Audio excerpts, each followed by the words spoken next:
How did you feel about the new stuff that Bone Reapers are getting in Techless? What new stuff? Yeah, exactly. They got something? I must have missed that. Surely it Yeah. wasn't nothing. Something that did actually nothing. It did worse than nothing because it allegiance locked you. Again, death gets no toys. Like we get to be powerful sometimes, but we never get toys. Um, Chaos tends to get a lot of toys. Speaking of, how did you feel about what you got in Techless? I sold my KO army to buy more demons. You do you already have Sloppity Bile Piper ready to go? Like he's already in the chamber. Oh, oh yeah, he's there. Spoilpox Scrivener, he's there. I need more than one of each of them because they're both that good. But they're named. You can't actually field more No, than they're not. They're they're not named. what? But they don't. Okay, well, I've just always assumed because they had you know proper noun names. But Sloppity Bile Piper is just like Sloppity is like the retinue that a Bile Piper is from. So Sloppity isn't its name. Sloppity is like its rank or something, like captain, Yeah, like first lieutenant. It's just the first and first lieutenant. yeah, exactly. Jeez, If that's and fantastic. I'm trying to decide how many Beasts of Nurgle. Beast and Nurgle got pretty cool. Um, they have a use now, which is all anyone ever wants from their toys, right? Is give me an excuse. Yeah, Yeah. yeah. Give me a unit of three and charge him at something, and that thing is going to disappear pretty quickly. Ooh, you're going a unit of three rather than 3 units of one. Oh yeah, Ooh, I don't know about because that. their impact hits trigger per model, not per unit. Mm. All right. Well, real quick, I see Chat Gang showing up. Snitbag saying, Dairy, quite contrary. What is up, gentlemen? How's it going, Snitbag? SJ Arcade up in the house. And Rocco, your boy, you love to see him there in Chat Gang. How's it going, everybody? Um, I am, of course, the magical Mr. Mephisto, the most dangerous man in Age of Sigmar. I didn't go full radio voice that time. You can't do it all the time. You gotta make people want it a little bit more. You gotta make them miss it You know what first, you right? need to do for special occasions, you got to do it with the transatlantic accent. I can't. I don't think I can. No, I don't do accents very well. It's just not. I can do a southern accent. That's about it. And I can do like really bad, like various bad British accents, but like horrible versions of them. Um, So, as stated, I'm of course the magical Mr. Mephisto. I'm joined tonight by Paul Conti, the man who needs no introduction. He is a Nurgle laureate. He is a connoisseur of spicy takes and spicy food. How's it going, man? What's up, nerds? I am busy over here painting away at things. Model that will likely never actually get played, but who cares? It's fun. The Glotkin? No, I'm done with that model. That's never gonna get played. Working on the Slaves to Darkness endless spells. Oh, right on, right on. Endless spells are just fun little painting projects. I find. That's that Yeah, like. they are. Go ahead. Yeah, they typically are not complicated. They're they got just enough detail that you can do something fun and interesting with them. Mm-hmm. Practice a technique, Mm-hmm. but Yeah. like you can do it in one sitting. Yeah, yeah, no, they're great for that. I think that you see these quests to complete the endless spells, which actually kind of brings me to one of our topics is for the night is so we're going to maybe do some predictions on what we think's coming in AOS 3.0 and maybe do a little bit of a state of the game before we get into the heavier subject of actual sort of our state of mind. So this is a one-two punch tonight. We'll as per usual, the sort of heavier topic is something that's sort of hidden or layered between, and in this case, we're gonna talk about like we'll do some AOS 3.0 predictions, are kind of a pseudo wish listing. Whether it's a tinfoil hat or a wish list, we'll kind of distinguish between the two, right? Um, and maybe do preface that a little bit with just kind of like a read of the game right now and where we think it's heading before we jump into talking about the sort of heavier mental health and wellness aspect of the show. So, Fabulous. the first thing, the first sort of bit of prediction is endless spells, right? I mean, endless spells essentially harbinged 2.0. They were that was kind of the 2.0 shtick. Is like, hey, uh, But the Necroquake goes off now. Endless spells are here. This is part of the reality.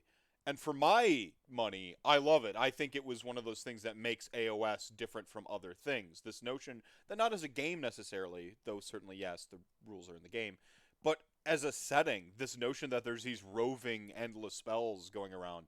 If you watch one of the recent Best Damn Soulbound show episodes I did, the party actually wrangled an endless spell. It's that notion, that world building is something that I find utterly interesting to me. It takes the idea of like wild magic and miscast tables and it makes them something concrete and interesting and kind of insane, kind of you might say mythic. Uh, where do you think they're going to do with endless spells? Are they going away in 3.0? I don't know if we want to I spoil it, but the guy who did the Necroquake thing has been disrupted a little bit. Um, Yeah, I honestly know nothing about the lore, so I can't spoil Okay. Well, there you it. go. So then you just get to talk about mechanically what you think and any accidental thing that is congruent with a spoiler. It's not a spoiler because you had no idea. So go ahead. Yeah, exactly. I my feeling is that endless spells have become too much of like an integral part of the game for them to be removed. Okay. I could see mechanical shifts on them. Hmm. Like right now, they're tied to the um priority mechanic. Hmm. And if there's a change to the priority mechanic, I could see the endless spell movement mechanic also changing. Right. Um, we've had a lot of different permutations now of how these endless spells work. We've got prayers that function like endless spells. Um, there's Bound endless spells. Right. Like. yeah, the bound endless spells. There's the all of the empowered endless spells in Cities of Sigmar. Um, so I don't think they're going away. Right. Um, if anything, like I think they'll get like a relatively soft rules tweak Yeah. that is centered around any change that happens to the priority mechanic, Interesting. Yeah. I'd which buy I that. think is on the topic. You think what's on the chopping block? The priority mechanic. I don't No way. know if it. I don't know if they're actually going to drop the axe on it, but a lot of people don't like I. No way.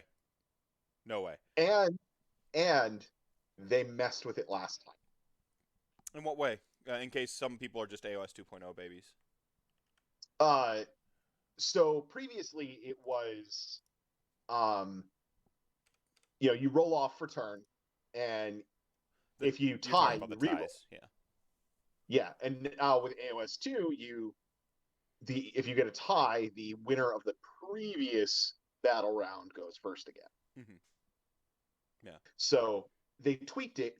Only it turns it into like a 60-40 in in favor instead of a 50-50. It's not like a huge change, Hmm. but it's just enough that it has made it a lot more consistently I go you go and made a double turn happening a bigger deal. I think that was. I mean, I think that is like hang the banner and mission accomplished, though. Like, I think that's what people wanted is that like a little bit of a padding, though doing away with it. I mean, it's one of those conversations that like never goes away. Is what do you think of the priority Mhm. role? And I think ultimately it's one of the things that makes Age of Sigmar Age of Sigmar. I Yeah, can't see them getting rid of it. I think it's in the DNA of the game, the priority role. I think it's one of those. It yeah, helps mitigate shooting a little bit because if it's always you go I go with the shooting, like that sort of sticking your neck out and getting clapped back on from the fact that you fight in both players' turns. You only shoot in yours with a couple of stupid exceptions, but yeah. you only shoot in yours for the most part, which makes shooting just a little bit less of a less skewed. Makes the game less skewed for shooting, and I think that's very important, personally, that we keep this a combat game. And so I think priority roll is. I came around to it. I was anti priority roll over or when I first started came over to the game, and honestly, like it's won me over. I'm I'm like pretty pro. It's hype is really like the best way I can put it. It gives you the illusion of a chance even when you're losing. Yeah, And like skilled players will learn to play around the priority roll in whatever right. form it takes. And that's just Absolutely. you don't get to that, you don't start out realizing that when you first start playing Age of Sigmar. Um and I don't know. I don't think they'll dump the priority roll. I think that's a spicy take. We'll see. I what I'm inclined to say, I don't know. I don't think they're going to totally dump it. Mm-hmm. Will there be a change to that mechanic that makes it either statistically more I go, you go, Hmm. or it is based on some other mechanic that makes a double turn a catch up? Um That I can see them doing. I guess I mean what I would like to that point, what I would like to see them do if they do anything with the priority or roll is one, bring back Archeon's old dark prophecy. It actually did something then. And and I'm not a big proponent of Archeon. Anyone who knows me, so I think that's a pretty. If I'm on your side, then that's pretty high praise. Um, but what I want to see is some of the stuff we got to see in the battle plans. I maybe they unhinge endless spells from like turn order and stuff like that. Like maybe it's something like if you lose priority, you move all your endless spells, and they move all their endless spells, right? Maybe we kind of shift endless spells into being like, no, these are my toys, those are your toys. Maybe we move into some place like that where you can really do some stuff and disrupt the play if you are on the sort of bottom half of the turn and you really get to like sort of do some stuff. I think it's in that in between space where we see the best potential for design. I don't want it to get too convoluted, but scoring. If you took the turn, scoring fewer points, things like that make it a decision to sometimes give it away. I mean, right now as Yep. it stands, like the most compelling reason to give it away is to avoid giving your opponent the opportunity for a double turn on the turn you don't want to see it happen, right? Like I'm gonna give it away. Like I'll give you this turn now because I don't want you to double into 3-4, right? Or 4-5, depending on how the game's going. That's the main. Ultimately, Go ahead.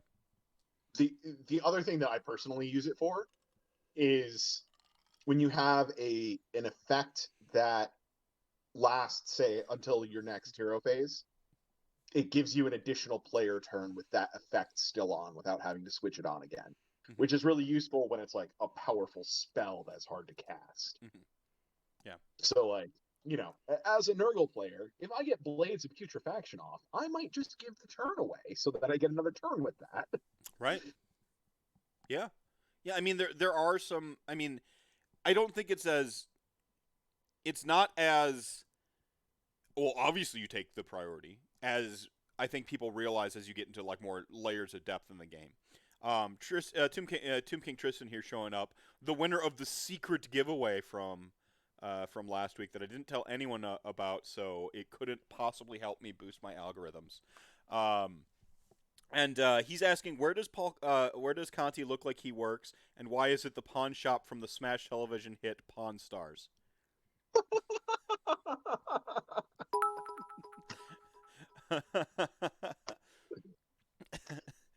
I think it's just like the Italian genes coming through. Like it looks like you're supposed to have a pawn shop. Yeah, Oh yeah. man. And it's got some like big gold necklaces, and yeah, it'd be great. Um, let's see.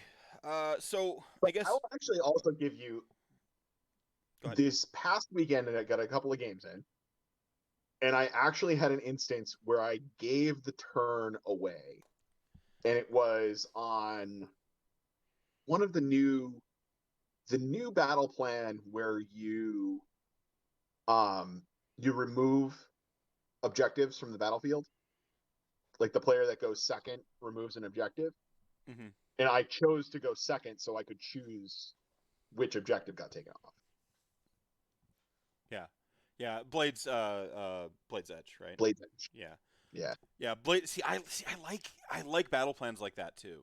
I mean, that's the Right. design space. Battle plans are kind of like a great equalizer, and that's where you're really seeing that like sort of tactical gameplay. We play an objectives game. Show me more that like it's an objectives game, not just like run onto like an objective. First one who gets there turtles up and win. Like I want to see more of that.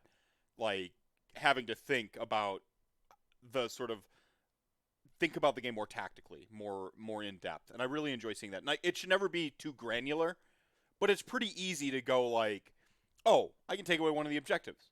Like that's a pretty easy line of play that you like can interpret, as opposed to like some weird Fibonacci sequence of scoring where you have to like do a ton of math. Taking away a single objective, really easy on the brain. You go, if I take this away, Yep. like I'm doing something good. Like it shows you, like it's just really good gameplay. It's really good. I think it's really good design. Um, Yeah. I hope we get more. Yeah, yeah. I'd like to see more of that explored. Go ahead.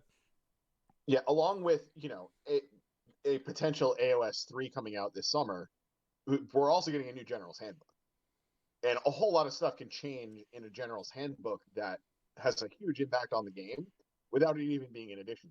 Like, we might not get AOS 3 this summer, even Oh, though all the buzz is, oh, we're getting AOS 3. I don't see anything personally, like, out of what Games Workshop has released that says AOS 3 is coming. see, I think most people have pretty much around the time what was it last show with AOS Coach when he says he knows what the start collecting box is. Around that time, it was like, did we just spoil the whole community that we know it's coming? Like it's like oops. So there's some spicy. I think it's coming. I had hoped we got one more year without it, but they're gonna stick to they're gonna rush to 3.0, whether it's the right decision or not, just because they don't want to get out of their rotation. Their rotation they've followed basically forever. 3 years new edition, Yeah. 3 years new edition. It seems like it seems to me like they're willing to throw a bunch of other releases under the bus to make that milestone. And real quick, Dreamer, thank you for the 100 biddies. Snitbag, thank you as well for the 100 biddies. Sorry. It's all good. Yeah, I mean, that's certainly possible that it's just, a 3-year cycle thing. It's also a 3-year cycle that could have been disrupted by COVID too.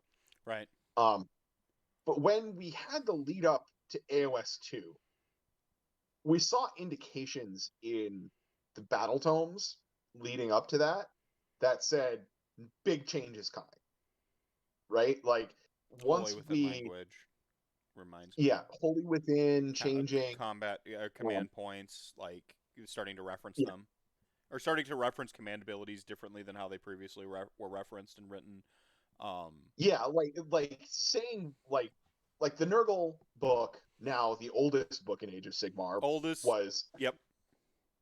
it was the first book that had the AOS 2 language of any type. And one of like the weird things that popped up on some of the war scrolls was, you may use this command ability if this model is your general. Mm-hmm. That was like so much of that, like at the time, was like ipsum lorem text. It's like, yeah, of course you use this if he's your general. How else Right. would you use it? Right. But we don't seem to have anything like that's this like glaring, like, and also in the Nurgle book, like the summoning just screamed, you are not going to pay points. I mean, in hindsight, we might be able to pick out some of the stuff that came out in DOK and be like, I think it's in. I think that the 3.0 we're getting is more of a 2.5 personally. I think that was my take from Yes. the first whispers of 3.0. I don't think I don't think 3.0 will be as different from 2.0 as 1.0 was from 2.0. You know, like the gradients of difference between those two. Um, I mean, there's a massive difference between AOS at launch day versus AOS 30 seconds before AOS 2 dropped. right, right. It was already a completely different. Right. We're at a point now where the whole game is really stabilized. The rule set feels stabilized. We have like a power level that is pretty like agreed upon around the battle tomes. It's pretty Yeah, we like we we we have can we can some outliers. identify. Go ahead. Sorry, you're cutting out a little bit. Oh, sorry. Yeah, we have. There's like a power level that the battle tomes are at. There's a couple of outliers that are exceptionally bad, like exceptionally overpowered. Yeah. There's a couple that are really bad, Mhm. but we have what, like I think 26 battle tomes now, and like out of the 26, like 18 to 20 are about the same power level, like comparable. Mhm. Like like that's a pretty big win. Yeah. Like that's hard. Yeah, no, I mean, for as robust a game, I think it's easy to like pick out some flaws and really harp on them, especially in like the internet age when it's so easy to focus on like you know doing a negative take as opposed to a positive take. If I say like I really like this art, like that tweet will just just slide through like with a couple likes from like the people who tend to like always pay attention to art or whatever. But if you're like this is derpy AF, right? You could be the same fucking photo. Guess which one of those two is gonna like get the more positive response or the most response, I should say, not even the more positive response, because now you're gonna get people who disagree with you that it's derpy. They're gonna be like, I love it. They got to show up to defend it, and then you're gonna get people who like pile on with like the funny internet man being negative, right? Like, Yeah. uh, let's see. W Soren highlights his comments, then drops 1, 2, 3, 4, 5, 6, 7, 8, 9, 10,000 RDP to remind everyone that chat gang ain't nothing to fuck with. And the comment he highlighted was, Nighthaunt still don't have sub factions. What Yeah. you're not wrong, and what's really kind of offensive about it is they could have called like when they did Legions of Grief, that was an opportunity for them to write sub factions instead of like being like, here's another weirdo Legion pseudo army thing, right? I mean, it's weird. Like it's like they just haven't given a shit about Nighthaunt since it sold it sold the starter box for 2.0. Like they haven't looked back at that army really since. They threw a little like patchwork Legion of Grief thing in there to shut people up, but they've never really taken it back to basics and reassess that army. That's a book. If you're talking like in depth, like obviously Soul Blight's coming. Flesh Eater Court's in a good space. But like Nighthaunt needs a 2.0 or well, like what would be a third edition book. Like that's a book that it could almost write itself. It feels like such an easy slam dunk to just take that in, give it some more modern sensibilities because you look at that and it's just in this weird sort of no man's land.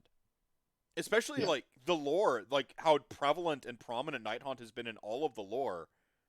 Um, Nighthaunt, Yeah, I got a funny story for it. Yeah. yeah, I, I actually now I've played against this list twice, but once was this past weekend, and I absolutely got my shit pushed in by a Legion of Grief army that did weird stuff.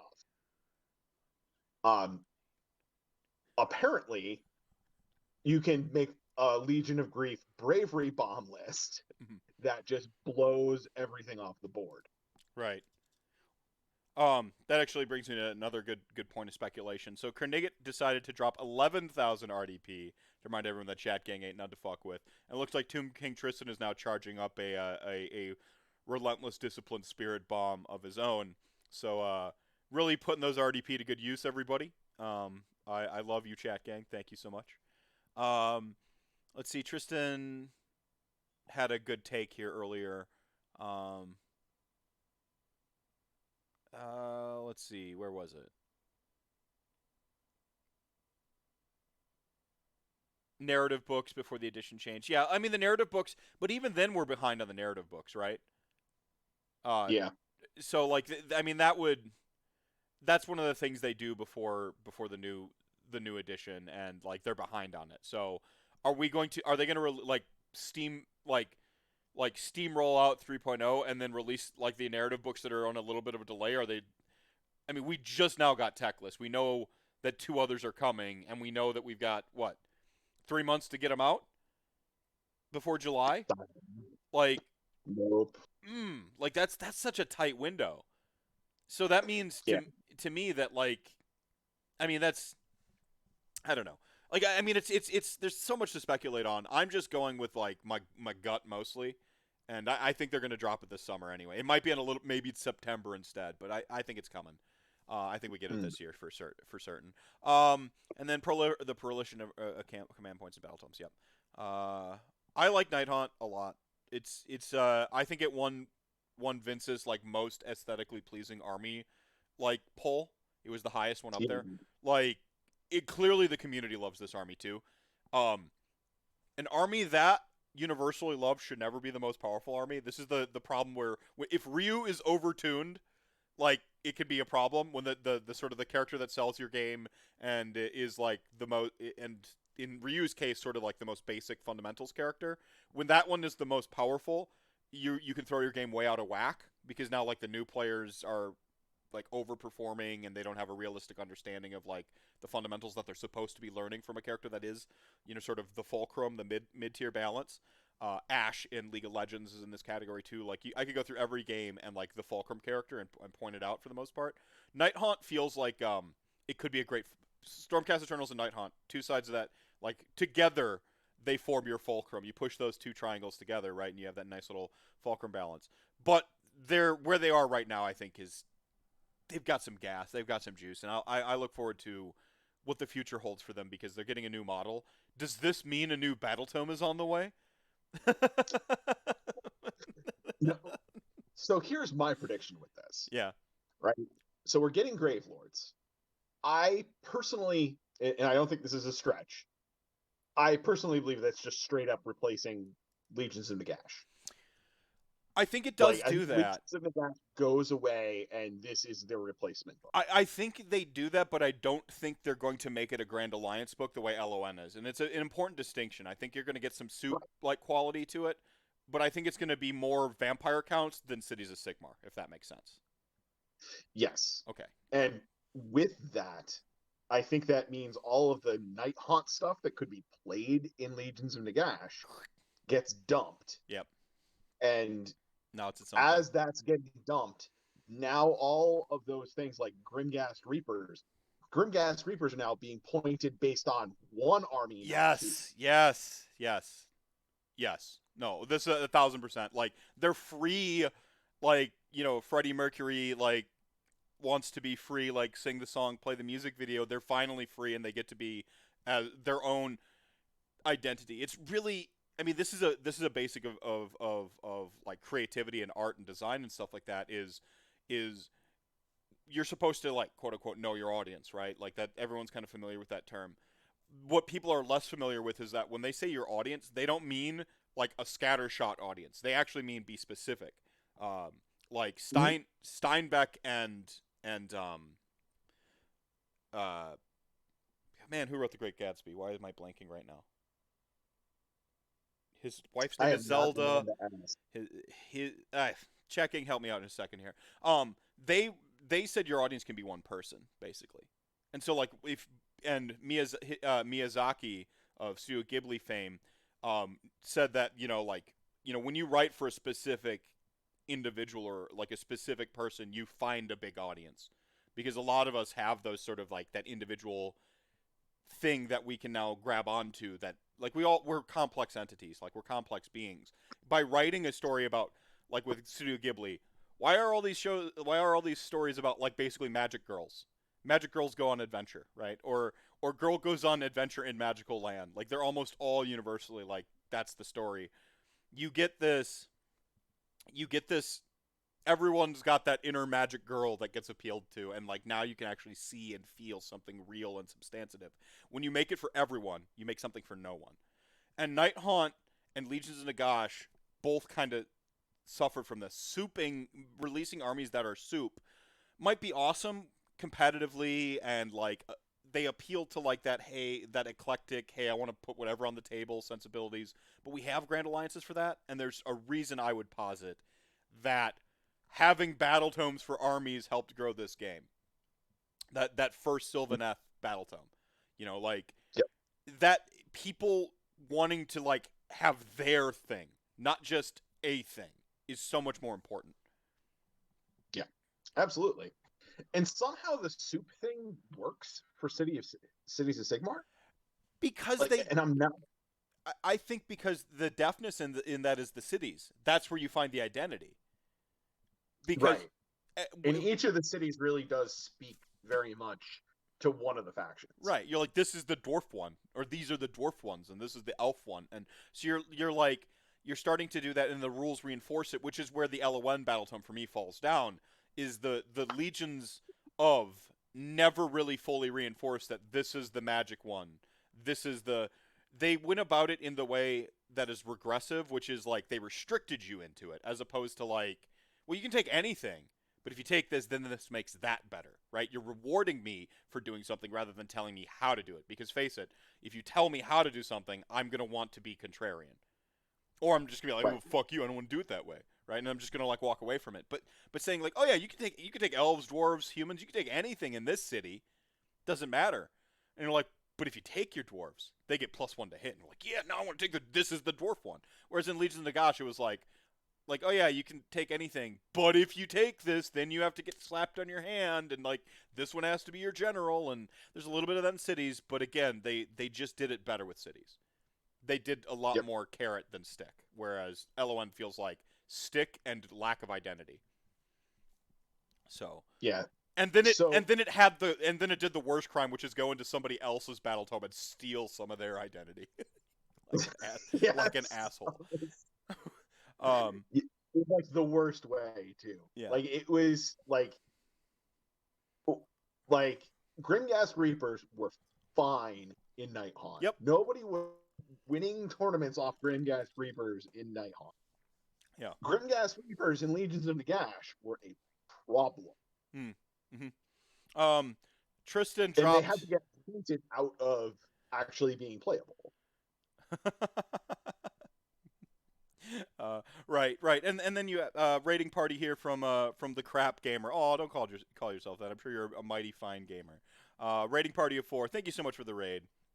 And Tomb King Tristan dropping 13 RDP to remind everyone Jack Gang ain't none to fuck with. But secretly, he's also telling you that Skaven ain't fuck with. Is that what it is?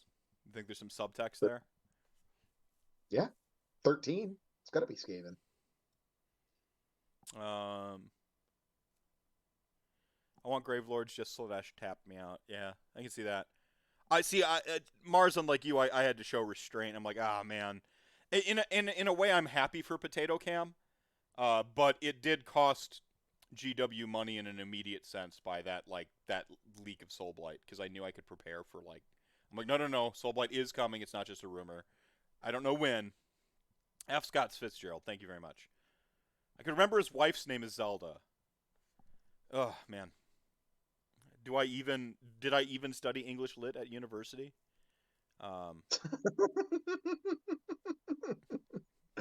Oh, I just bullshitted my way through English classes. They're required. I don't Moved on. I don't want to alarm you, but most English is doing that. Most English I lit know. is basically all that.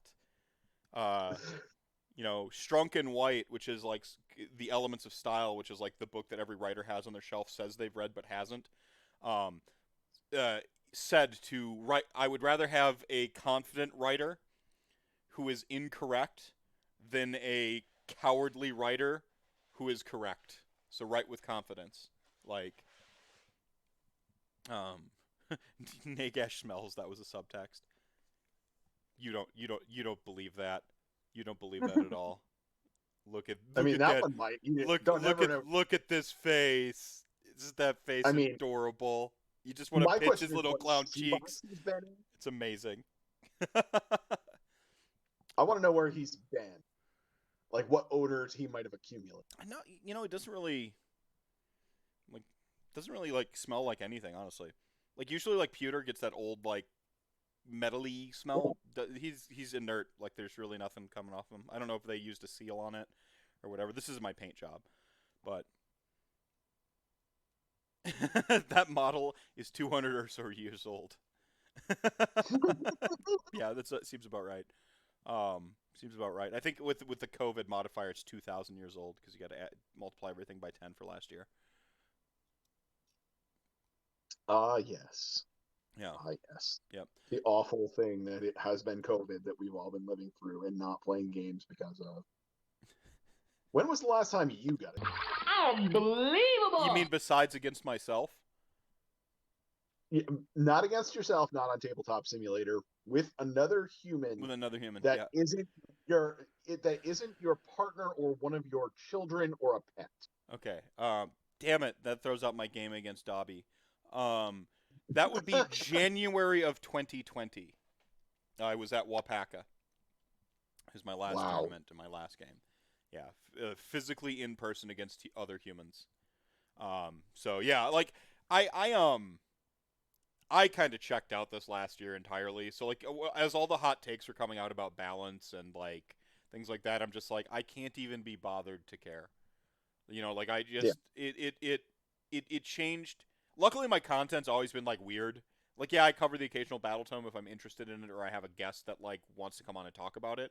But for the most part, I've never done that style of content. So I've never been beholden to Games Workshop releases. I did. I do like covering tournaments though, especially ones I go to because that's a very it's community. I like for me the most important component of Age of Sigmar is the community.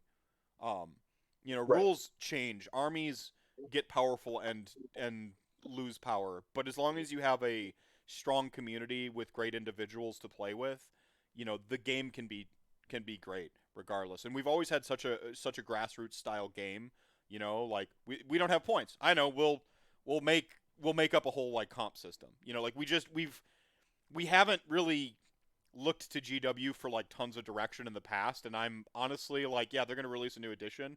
I'm willing to reject rules I don't like in my tournament pack, just because I'm always going to have that chip on my shoulder and always be a little bit of a contrarian, right? Like, I mean, how many rules do we just disregard now? Yeah, terrain, like utterly how terrain is deployed. You think about it, like you walk up to a tournament, and the terrain is set. I mean, that's not by the rules. They only recently put in an exception language to it, like or consult your TO type thing. In the what is it, GHB 2020? I think had something about the TO, and I'm like, very good. That was a good like way to recognize that tournaments are run. They had their little tournament checklist and tournament scoring. What was that? Way to reference Rule 0. Yeah. Mm-hmm. Yeah, so like they only recently put in a tournament scoring sheet in one of their books. Like we've gone on without them for how long? Yeah. It's how triumphs are used tend to be not how they were written. They're how the TO says. How they originally envisioned triumphs was like you kind of like accrued them over the course, and we're like, no, you get one per round if your points don't match, and that's how you get them. And like like we've completely rejected their other rules before. I could honestly see like Herner has already said if they drop the table size, he's like, I'm still running them on the 4x6s. I'm not redoing all of my terrain and all of my tables. And he has these this is from the Holy Wars and Holy Havoc tournaments, which are fantastic, fantastic showcases of like what it means to be Midwest narrative events. The tables play, like it's not a cliche saying like there's a table that has a spider in the middle of it that will try to eat both armies, and like there's a table where there's this pillar that like you just throw around the pillar like around the table just in directions like an old scatter die style, and just like smashing everything in its path and killing everything. Great event. He says that he's like if they change the table size, he's like, nope, you're playing on 4x6s. Yeah. Like, so how many of us are just going to immediately reject a smaller table size? I don't know. See, I don't know. Like I'm still in the process of personally refining what I believe. I try. There are certain meme beliefs I hold when it comes to this game. Nick Ash is the best. Well, that's not a meme. That's just a that's a universal law. But sorry, Tristan. But there's certain things that like I try not to have a fixed perspective on. I always try to be in search of the meaning and always be in search of what I think, and that helps me see different sides of the equation. The tables thing, I didn't feel good about it initially. Like my first blush, first reaction, my knee jerk reaction was like, I don't like it. I don't like it. But the more I've thought about it, I'm like, I could see some strengths to it. Like I'd have more space for my beer on the table, which is that's a good thing. Yeah. Like, I'm not going to disagree with that. That's like, if that's their reason, man, that is some understanding of their player base. Right. I mean, imagine Games Workshop being open and honest about the development process on that level, where they're like, okay, we know that you guys didn't want the tables smaller because we know that you don't like being like 40K, you know, and we're like, yeah, no, we don't like that, and they're like, but we figured, like, yeah, it saves us money because the way, you know, we ship stuff, like, it's going to save us some money. But we also thought that maybe you guys would like more room for your beer. And then I'd have to just tip my hat to Games Workshop. Just be like, yep, right. You're right. Like, like, you get a little, like, just the right amount of honesty with the right amount of placating me and what I, like, and showing you understand who I am, like, goes a long way for me, GW. Yeah, oh yeah. Completely agree. What has 40K done? Do we know? Like, it's been like we've had this sort of like void without games, really. I mean, they clearly they've had a ton of games because Games Workshop had a bunch of data for 40K changes. But from my read from people who have been playing 40K is that they've actually enjoyed the smaller table size. It makes sense for their shooting-based game where it's over on deployment anyway to just so I don't know. Drew Mouse says 100% accepted and decided it's better with smaller table. Smaller boards mean my new Fox friends will be able to do a lap the board each turn. Right, and that's the thing is, like, on a smaller table, the fact that you can move infinity means a lot less, right? There's less space in infinity, so mathematically speaking, like, okay, so you overrun the table by 12 inches and then move back. Your effective movement to the table. I think that the deep striking thing, having less table to cover against teleports, is probably the biggest advantage for combat armies that I can think of. The kill box being smaller that you deploy into is better for shooting armies, though, so it's a give-take. Like, the more I think of it, like, I'm okay with it. I'm a lot more okay with it than my first initial reaction. Sometimes you just got to change your perspective and focus on different things. I focused on beer space.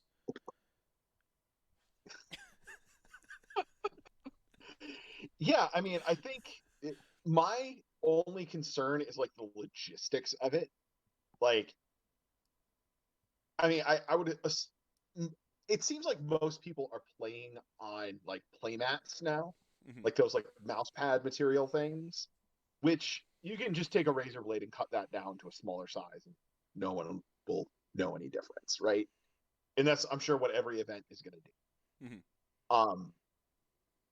And it's a great opportunity for all of those sellers of those things to sell more of them now in new size, which they can charge the same amount of money for, but it will cost them less because there's less material. Yeah, there you go. Yeah, man. Easier for a newer player to field a full table of terrain now, right? So earlier on, King of Heretics highlighted the comment. I just want to make sure you saw that I saw it. He says, I think New Soulblight is going to be cool. I like how the whole bad guys half of Ulfin watch is a 680-point battalion light. Well, it's not technically a battalion. I think you're still deploying each of them, right? Or do they count as a unit? Because that's sweet if they count as a unit you're deploying individually. I only saw the one little page with the pointing. I didn't see the rules. Kicker says, will we get secondary objectives in AOS? I think that's inevitable. I think we basically already do. They just did something like it, right, in 2020? Yeah. Yep. So I think we'll get like dedicated stuff. Will we get schemes is the real question. Yeah, we'll see. I'm very hesitant about what would be in AOS 3. Because I have a hard time saying what are the proud nails in this game that need to be changed. Because it feels really good right now. it feels like a lot of problems that aren't like systemic. They're like one battle tome, one more scroll, like one thing here and there, and a lot of it can just be changed with points. He means like the 40k secondary where you choose your own adventure for 50% of the total points of the game.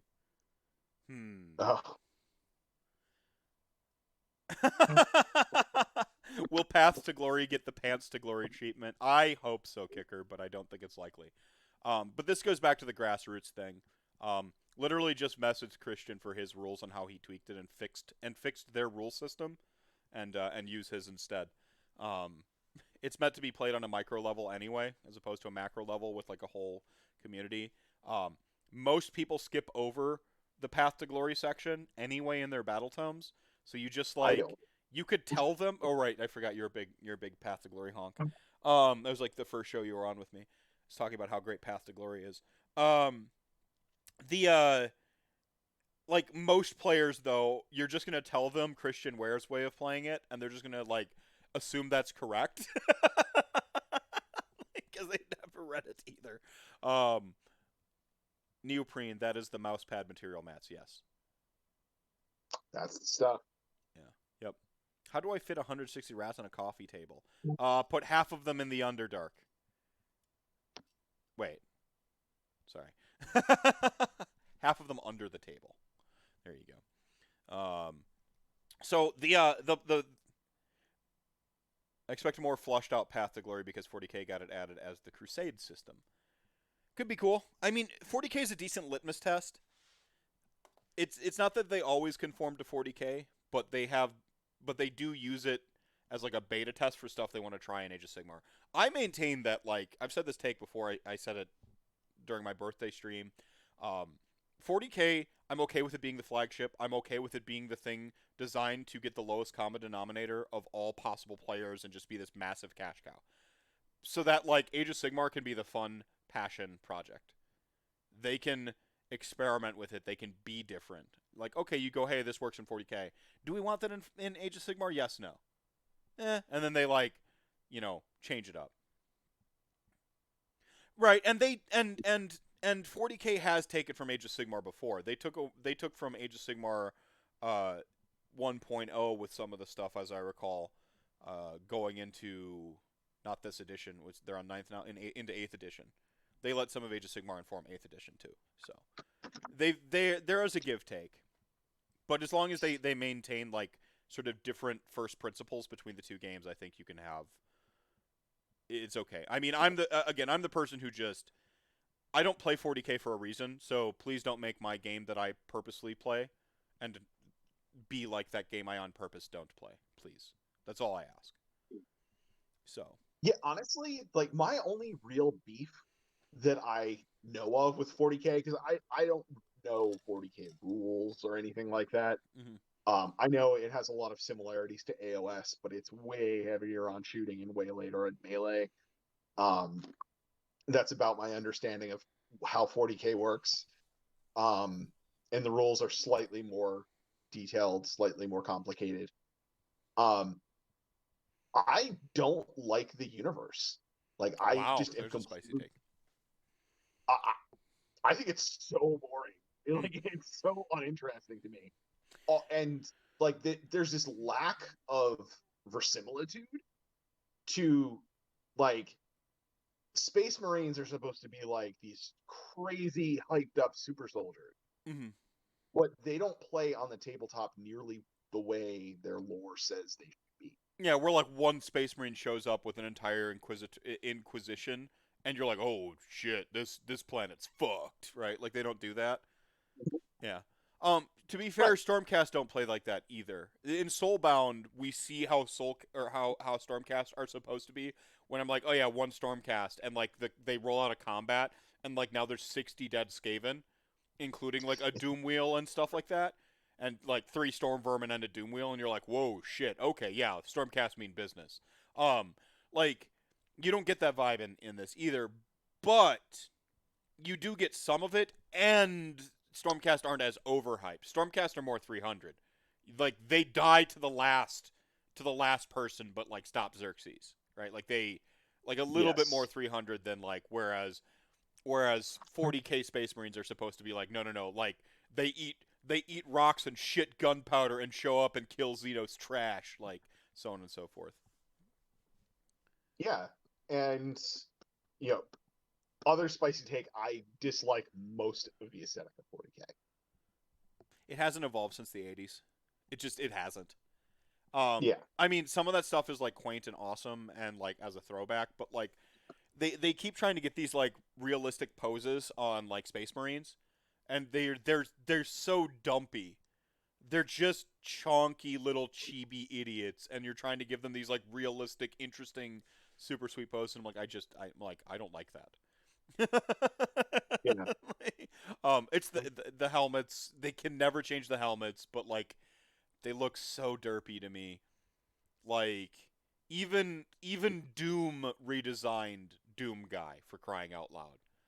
Like, but hey, Yeah. I mean, there's a couple of factions that I kind of like. It's hard not to like the orcs. Um, because they're basically the same in 40k as they are in AOS, except with well, guns. they're soccer hooligans, right? Like they just They maintain are. that like that they are soccer hooligans throughout. Yeah. And they're like the greatest army ever for converting kit bashing, throwing random parts on stuff, you know, Yeah. gluing your pets on there to see what will happen. Um, just random crap. I like Death Guard, maybe just because I like Nurgle. Makes Um, sense. but most of the aesthetic is just not for me at all. I like Blood Angels in theory and think Necrons objectively look sweet now. Like they've won me over. If ever I were to play 40k, it would be Necrons, no question. They're so awesome. Like the Void Dragon, the freaking Silent King, the general Necron troop. Like they're finally they don't just look like Terminator ripoffs. You know, like James Yes. Cameron ripoffs. Finally, they have their own identity. Thank you. Imagine ripping off James Cameron's stuff 2 decades later and like trying to pass it off as your own idea and act like it's like progressive, excellent art. Like, kind of like the new Terminator movies. Ayo! Sorry. Yeah, they self plagiarized. Speaks tonight. Yeah. No, there we go. I think I don't want to pan 40k too much. I think it's fine for what it is. It is their flagship for a reason. Tons of people play it. They've tapped into something that people really really enjoy. It's guns. But the like I don't like guns and like thinking tanks are the coolest thing. They're into something. They've tapped into something there. It's cool. I don't like the lack of dynamicism to this big universe. Like it's an example of hyperbole taken too far. Like when you take hyperbole way too far, it can actually be more stagnant than realism. Mhm. Like realism, they've yes anded themselves so far that like they pretty much can't change anything interestingly. That's why I get that a lot of people like 30k because 30k feels like it's changing and moving towards something, whereas 40k is just like okay, if anything really happens, the whole universe is on a blade's edge or on the edge of a blade. It all ends if just one thing happens, and they have to keep retconning in different solutions to how absurd everything is now. Which I think is what's really good with the Age of Sigmar lore is that when they killed the old world, they killed that idea for Warhammer Fantasy. Right? Now we have like we don't know the end of this story. Yeah. In the old world, we knew the end of the story 30 years ago. Yeah. We were just working on slowly getting there. Yeah. Yeah. And I feel like 40k is probably the same way. Yeah. But that you ultimately know the end of the story, but you're just sort of going through the motions to get there. Yeah, And I don't think they need their gigantic world-ending event like Age of Sigmar. I don't. I just think they need to write their way out. They need to take a riff from Hamilton. They got to own their mistakes and write their way out. um, Hamilton that shit. Let's see. Drew Mouse said earlier on that Stormcast Eternal designed by committee to add Space Marines to fantasy. I agree and disagree with this take. I think you can draw comparisons between literally anything and anything else to make them sound like they're the same. If you generalize a take enough, if you pick what you're trying to say craftily enough, you could pretty much generalize that. I think they moved away from Sigmarines a while ago in terms of their lore, their distinction, and so on and so forth, for the better. I think they've taken from what works for Chaos. I mean, here. Let me put it differently. Space Marines ripped off Chaos Warriors, and so fantasy did it first. Sigmarites are actually ripping off Chaos Warriors. Get fucked. There we go. There's my hot take. No, every game has a Ryu. Every game has a Ryu. Every game should. Perhaps one of the great flaws of Warhammer Fantasy Battle is it didn't have a Ryu. It had elves. Oh god, we have so many elves now. The important part with Stormcast Eternals is to allow them to be Ryu, but be your Ryu, to be your Stormcast, and that's where Chambers and some of the hosts and stuff like that. I think if they do break it down and into like a Codex Stardust sort of where you can actually pick your own little, what are they called, chapters? If you can actually break it down and pick your own little chapters and stuff, I think that could do a lot of good for Stormcast. As long as they don't like half the releases are always Stormcast. Please, gods, no. Yeah. Well, I think there's too much like fan base hype about Space Marines for 40K that like they can't not keep releasing more Space Marine shit. It's true. It's what their player base demands. They'll stop releasing them when people stop buying them, right? Which is like literally never going to happen. Yeah, I mean, what did it take to get new Necron Skull? Yeah. And then suddenly everybody jumped on 40 years, 50 years, I don't know, however.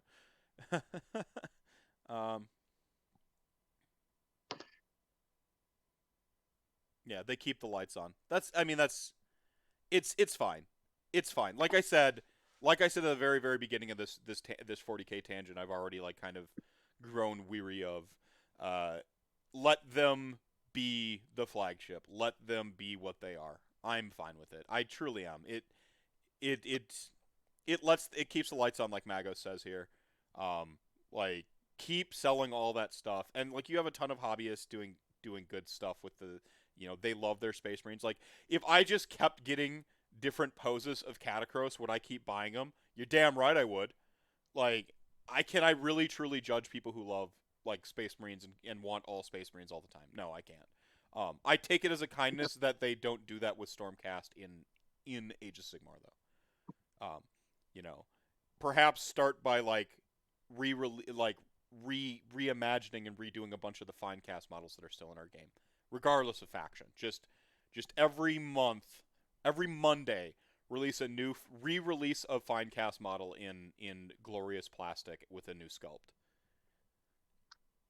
Bring in freelance artists and freelance sculptors to have their takes on that. Call it an artist series. Charge a premium price for it. I don't care. Just do it. Hire Marok and get some sweet werewolves. There you go. Get Marok on board. Yeah.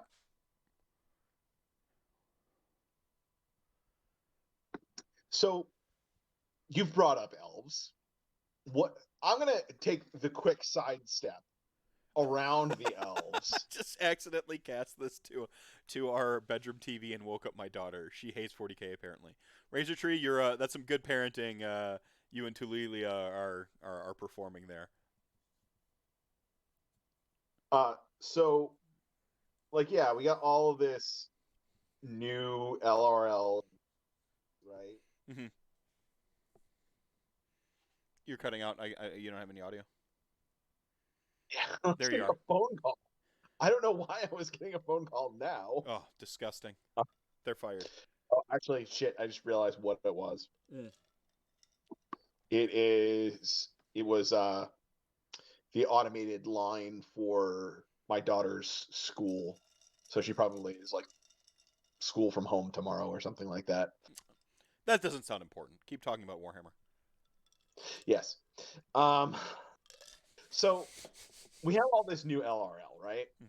We got Techless, and in that we get this new City of Sigmar where we can use 1 in 4 Lumineth in the city, and they get all the goodies of being part of Cities of Sigmar. Plus, that city, in addition to that, gives all of your wizards +1 to cast. Mhm.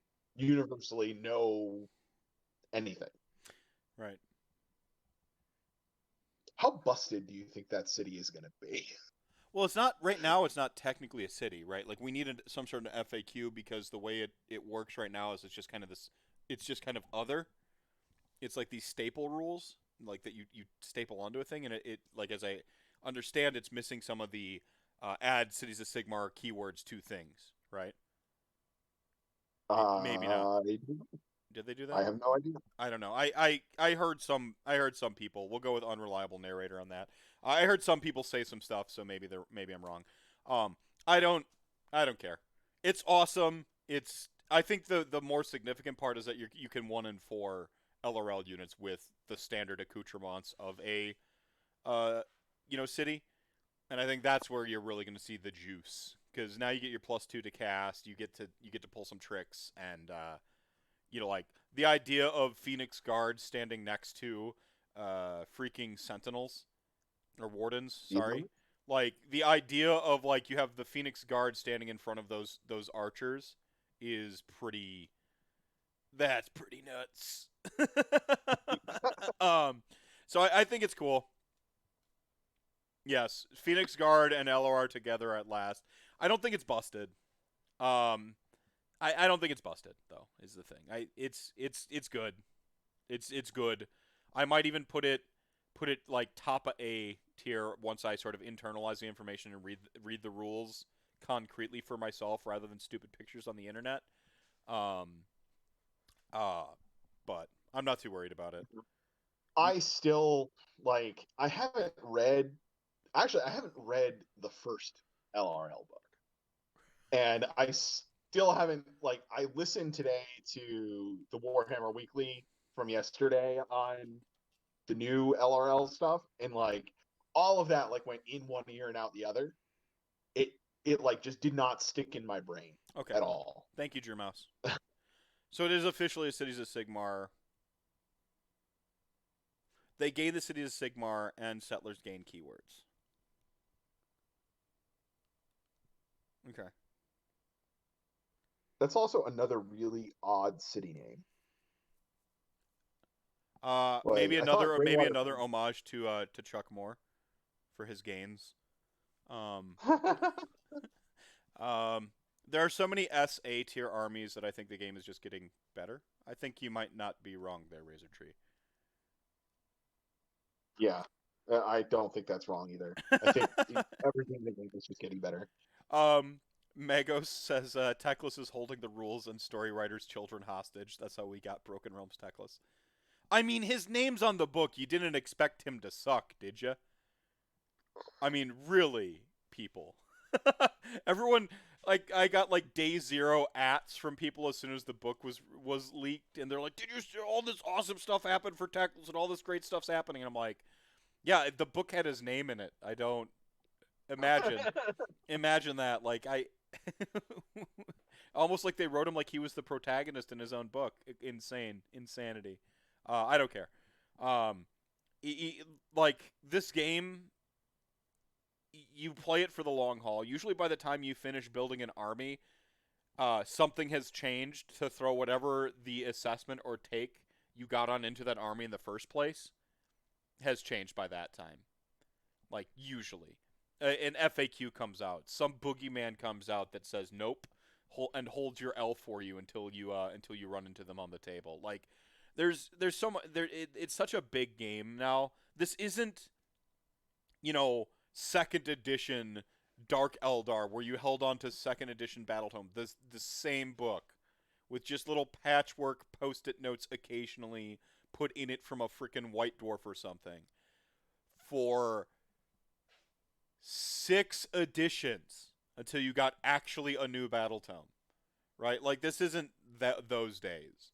The game does move pretty slow and probably slower than I think most people want it to move. It moves slower than people in 2021 want anything. Maybe are you making a kids these days a digital age sort of take here? Yeah. I could see that. Yeah, I could see that. No, yeah, I mean, we want instant gratification. We want like Control C, Control V, fix it sort of, stuff. And there are certain things that they can be more timely with. That they need to update their process on to get more timely with it. But when it gets right down to it,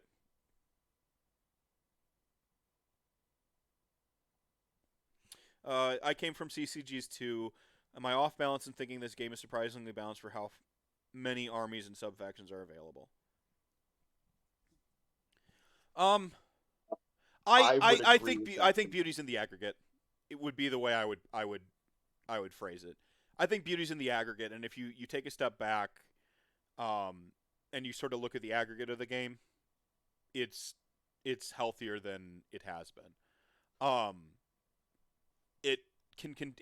mean, I'm one who always wants to strive for better, regardless, though. So like, I never accept good enough as good enough, and so I understand the sky is never falling. Let's not be reactionaries here. But like, yeah, we can expect better and also enjoy what's here. So, and I think if you take a step back and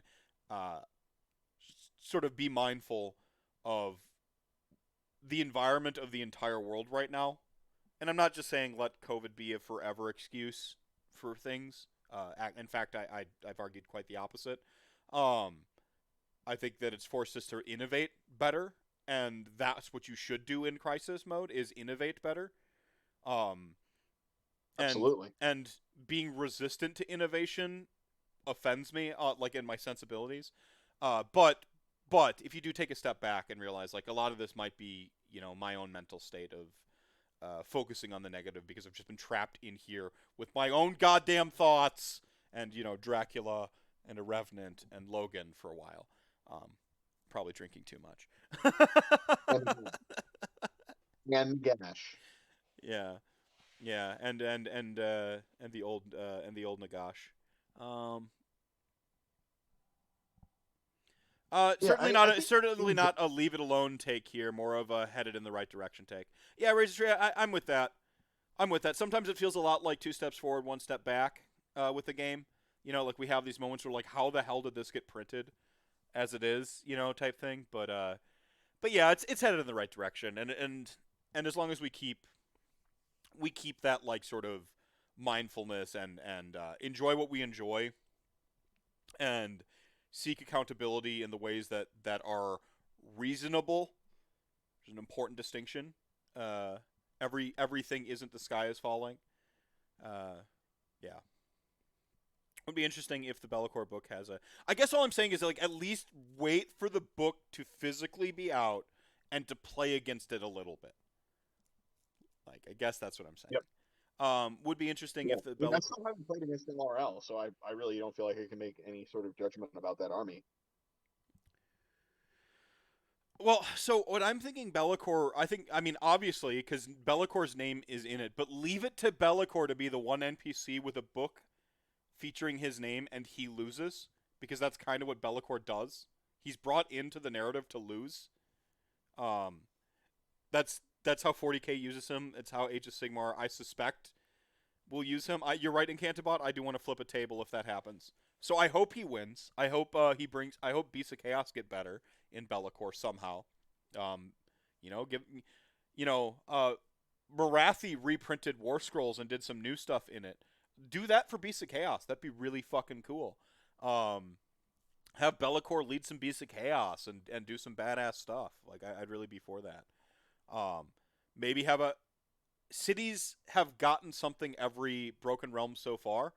I could see them getting more stuff in Broken. I think they're going to get stuff in each one of these books. So Be'lakor could certainly feature like Cities of Sigmar. Seraphon are pretty opposed to demons. The book featuring the demon guy showing up, Seraphon, a city with Seraphon, sounds legit.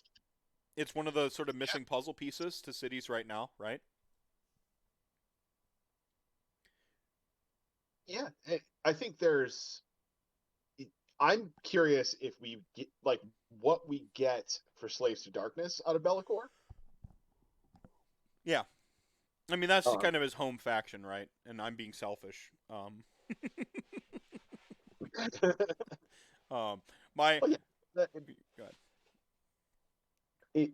I'm just curious, like we got Wrath of the Everchosen, like that was basically like just like chaos supplement the book, Right, um, right. and the Slaves to Darkness already got an update and a really good update at that. Yep. I think Idolaters is way underrated. I think it's gonna once actual games happen more, I think it's gonna be popping up a lot We were more. in the process of Slaves to Darkness's true potential being realized, and this is something like Halo and I both kind of talked about. Like that book has a Cities of Sigmar vibe to it for me, where it feels like it's got a lot Yep. of potential and a lot of builds in it that are like we fixate on the obvious things early on, and the Johnny brain doesn't the sort of like the Timmy spike comes out immediately. The Johnny spike takes a while. So you go for like the Yeah. obvious thing real quick, but now like you're gonna get into that people who are like tinkering in, like the tinkerers are gonna have had a lot of time with Slaves to Darkness, and we were starting to see them kind of emerge on some of the tournaments as COVID was winding into effect. We've seen them take some pretty cool TTS tournaments too. So I don't think Slaves to Dark. The problem is like I think Slaves to Darkness had the unfortunate problem of just releasing at the wrong time because it was just Yeah. the obvious huge OP stuff came out a month later, right? Yeah. Like if you were Yep. already about to buy a bunch of like chaos stuff and it kind of didn't matter, you could have waited a little bit and bought a bunch of Zinch. And like I said, by the time the thing that gets you into the game or the thing that you start building, by the time you finished it, something else has come out by then. To just ooh, look over here. Like I keep talking about the recency bias in Age of Sigmar. This is what I mean. Like there, I think that we fixate on the recent, pretty hard as a community. It's in how we release our content. It's in like what we engage with. Not a whole unless there's somebody who is known specifically for, being a tinkerer like some like a Darren Watson or whatever. Like you don't tend to like go pay attention to every list built for an old army that shows up in your Twitter feed. You look for the new stuff unless you have vested interest in that faction. Like Yep. look at this new OP thing I made. We call it sleeping on something for crying out loud because it goes under the radar and we don't address it. Mhm. Because and I think people kind of fell asleep at the wheel when it came to Slaves of Darkness. We fixated on Marauders. Zinch stole the thunder utterly 1 month later. Oh, absolutely. Most of those Zinch players already had all that shit in their basement. They just dusted it off. And I remember thinking, oh, change host again. Like, Skyfires by a different name are called Flamers, apparently. Like, I remember playing against this exactly when I got into the game in 2017. It looks like someone just melted the model slightly into, like, shitty bubble gum.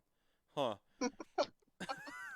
Yeah. Like, they just took a blowtorch and just melted their, like, cooler-looking birdmen into just shitty bubblegum models. And is Flamers and fucking horrors. Cool. Thank you. Awesome. Let's fight. I think Chaos Faction will get the Dark Oath keyword. Ooh, there you go. There's a spicy take. I like that take, Chaos Spawn. I like that take a lot. It'd be good to use them, or it'd be a good use of that to like have Dark Oath actually sort of take form, right? Yeah, I mean that's what I was certainly hoping for. Like there's just this little like we have all of the cultists that are a thing, and we have all of the legacy chaos warrior stuff that can all take marks is a thing. And then we have like these couple of things, like the War Queen, the Chieftain, and the what is it, like the Hunting Pack, like this couple of random things that don't fit in one of the other boxes enslaved to this. Mm-hmm. I mean, it's like, yeah. I mean, yeah. I mean, I just there's just there's more room there, especially since like I think maybe more than any other alliance, like Grand Alliance, um, like Chaos seems to have embraced what mortals and like regular stuff living in the mortal realms is like. You know, a lot of Yeah. I mean, Marathi got some new models. You know, Daughters of Cain, it's a little old, little new. You know, because the snake stuff is new and you know, the daughters themselves aren't. Cities of Sigmar is all old stuff. Like, just like looking at, I mean, KO totally lives in Age of Sigmar. Like, that's a super AOSE army. Fire Slayers aren't. You know, I could go through and probably check it all off, but with from a design strategy, Chaos seems to have been like, hey, this is these things living in this world, and Warcry helps them. Quite frankly, I mean, it helps Yes. that be a reality. Um, Real quick, Haiti says, I'm really hoping that there will be a Karnathi versus Beast of Chaos box or something, maybe with Kragnos. I'd like to see that. I think Karnathi.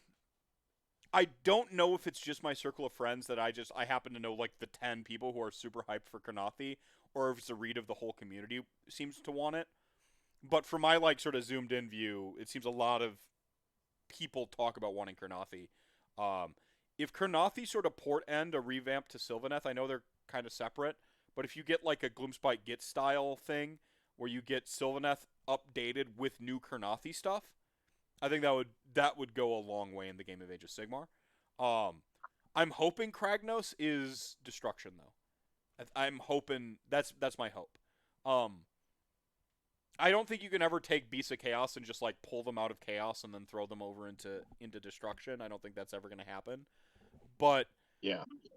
having a destruction sort of Beastie Boys showing up to sabotage would be pretty sweet. So I think that was a Beastie Boys. They're the band thing. Yeah. All right. All these young kids these days don't know the classics. Kids these days don't get my bad sense of humor. I'm angry at you guys. Rabble, rabble, rabble. I'm not. When Iron Jaws got all the updates, they immediately got a book. Well, and that's the thing is like Games Workshop doesn't seem to be able to like give like meaningful updates without releasing an entirely new book. And I wish that when I was talking about earlier, like having artists show up, like guest artists show up and do sculpts and stuff like that, and just selling it at a premium. They don't typically do that stuff because they're like, well, we got to have a book to justify this whole thing. And I'm like, no, just move away from that, please. People want like you're a models first company, so like do that. Maybe repurpose Forge World to actually be the premium product it's supposed to be that just releases models. Don't have them release separate crap. Have them update your model sculpts and release premium packs of cool shit. Yeah. I mean, and Broken Realms has shown opportunity to release and infuse new War Scrolls on old models into the game. Shame that didn't happen with Flesh Eater Courts or Night Haunt because Death doesn't get anything new. But it has happened with Chaos and Order. So maybe they'll do it for Destruction and Beast of Chaos. That's my hope anyway. Let's see. Yeah, I mean, the stuff that has come out in Broken Realms so far has been one of two things, if not both. It is either stuff that is giving real meaningful changes and infusing new life into an army, or it's giving the hardcore narrative players something cool and new to sink their teeth into and jump on. Yep. Hardcore narrative players. I love that phrase alone, by the way. Go on. Go on. You know what? Like, if you've ever met a hardcore narrative player, you know what a hardcore narrative player is. They name all of their characters, all of their heroes have a story. Oh, you mean like Like, cool people? Go on. but yeah, I mean, like the out of Marathi, like the two cities of Sigmar were not like anything that were they weren't like good cities, Mhm. but for people that want to play Dark Elves, basically, Mhm. they were like this giant gift.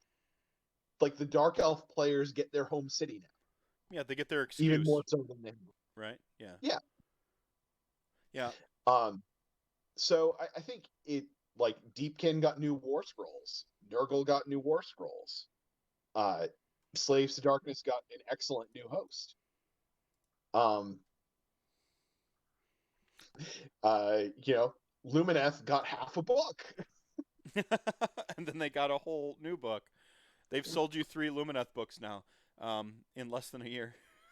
I enjoy that, elf players. That's the elf Yeah, tax. Your stuff you know gets to what? OB, but your stuff gets to be OP, but you have to just keep paying over and over and over again. They know that Yeah, like they've been to a Ren fair. They've seen that most people there wear like their little elf ears. They know. They know that if you're that like demographically speaking, fantasy dweebs are mostly elf fans, and they're just like gonna milk you all for profit. Real quick, uh, Chaos Spawn Wargaming, Twitch Prime, 10 years of friendship. Thank you so much for that sub there. And then I like earlier on saying, like, don't talk about, like, the war clans and greenskins too much. They don't know we're secretly great. Oh, man. Pretty much. And thank you for making the clip there, Kicker. I'll go relive my embarrassment again later. BR is only updated models that were made for AOS that sucked. Better Scrolls, nothing with a pre-AOS model got a new War Scroll. Yeah, that's fine. I mean, that's fine though. I'm okay with them like very slowly phasing out their old sculpts from the game. Personally, I don't yep. I don't have It's like nothing ever stays the same. Like there is sort of a beauty in impermanence, right? I just reordered this beautiful, majestic thing, and yeah, I could rebase it to be like a vampire lord or like a necromancer or something. I might do that, but there's a beauty in the impermanence. I think it's what allows us to appreciate what we have, knowing that it could change one day and not be around. Let's see. Yeah, there's a value in collecting stuff too. The impermanence of things makes collecting relevant. It's true. I mean, that's what an And entire collector's market is, right? yeah, and what's great is circling back around to elves. Now, if you are a true hardcore high elf fan and you are fully on board the Lumineth bandwagon, the price of admission for being a hardcore Lumineth fan is It's one. three special edition books. Well, okay, yeah. If you want to really prove that you're the elfiest, you have to buy 3 of the just for bragging rights. You own all 3. You're like, I didn't need to buy all 3, but I did. And then you just like stare down all the people who look away from you who claim they did. You know that they're not as true of an elf fan as you. No, I mean, right. If you jump in right now, you just buy the new LRL Battletome. So Yeah. So those holdouts who weren't happy with like the cows and stuff, who are like now they're seeing a lot more what looks like traditional high elves now. They can buy in right now. No weight on their no weight on their conscience, right? I feel bad for the people who bought in early and now have to buy at least 2 books, assuming they don't buy a third one. I'm gonna say it though. The first book, the first special edition, the one that came with the box, that's the better cover though. This new cover sucks. Bacon is permanent. Bacon is eternal. Interesting. Perhaps. So I one of the next things that we ended up on like a nice little tangent there. Tululia, Razor Tree buying at least 2 books. Cough, cough. I mean, I'm interested in how you feel about that as an elf. Like the people whose opinions I care about this the most on the like, you're the ones who had to like who got the like the sort of bait and switch a little bit. Elf fans got that. I didn't. I'm like, oh yeah, elves. I'm like, yeah, I like these elves. They're not for me, but I like these. You know, they're weird. I like things that go a little too weird. I don't need to buy them because I'm not an elf player. I know my sensibilities in the end. You know, I bought it on Slanesh because I'm like, this is like the elf sensibilities, except they're evil and weird, and I'm like, I'm all about being evil and weird. Um, but like with LRL, I'm concerned what the fans themselves believe about the book situation. You know, are you happy that you just got more candy and you don't give a crap, or are you a little pissed off because like you got to buy a second book now, and maybe you bought 2,000 points of the old army, you see some new stuff, and you're like, well, time to shelf 500 points of it or 1,000 points of it, and buy this other 1,000 points, and now I have 3,000 points of elves, or are you like, I was gonna buy everything in the range anyway. I'm just happy to have extra stuff. Like, I'm really curious what else. I think we like to like do a little bit of a think of the children in our community. You know, like think of the Yeah. children. You know, the poor downtrodden orc player or the poor downtrodden. What do they actually think? You know, and keep in mind they're not a monolith. There's no single player experience or philosophy or point of view that encapsulates the entire point of view of that entire faction, Grand Alliance, or whatever. But like, I wonder what the general read of the elf community is. Yeah. So As being a person that is not part of that community, I am more of the grab a banner and placard and protest that community. I could not really tell you.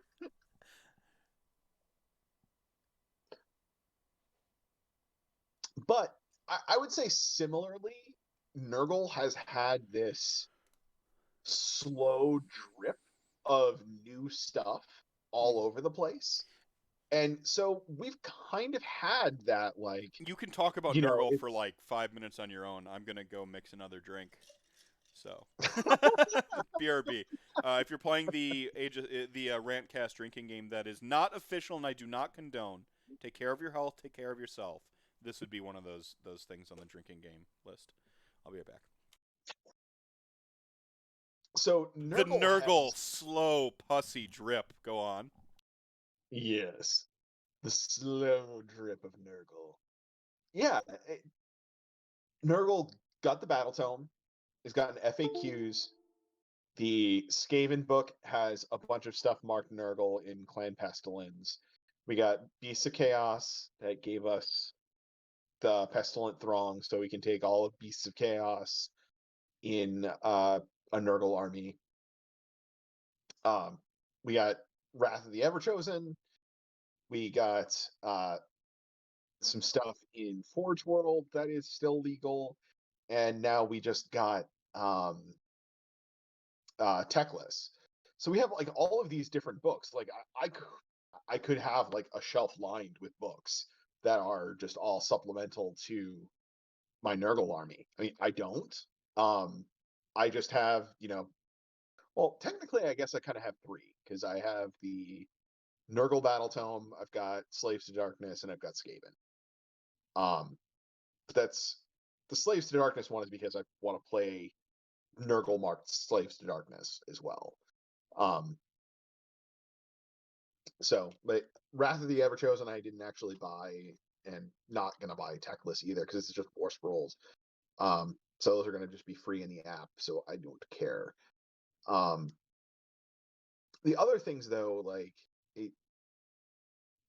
there definitely is a little bit of a feel bad there that the resources are in multiple different places, and I definitely don't buy those things. Like if I don't absolutely need to, because of where the price point's at. And, if it's going to be like 45, $50 to buy a book that I only need a couple of pages out of, like Wrath of the Everchosen, like, I really don't care about the narrative.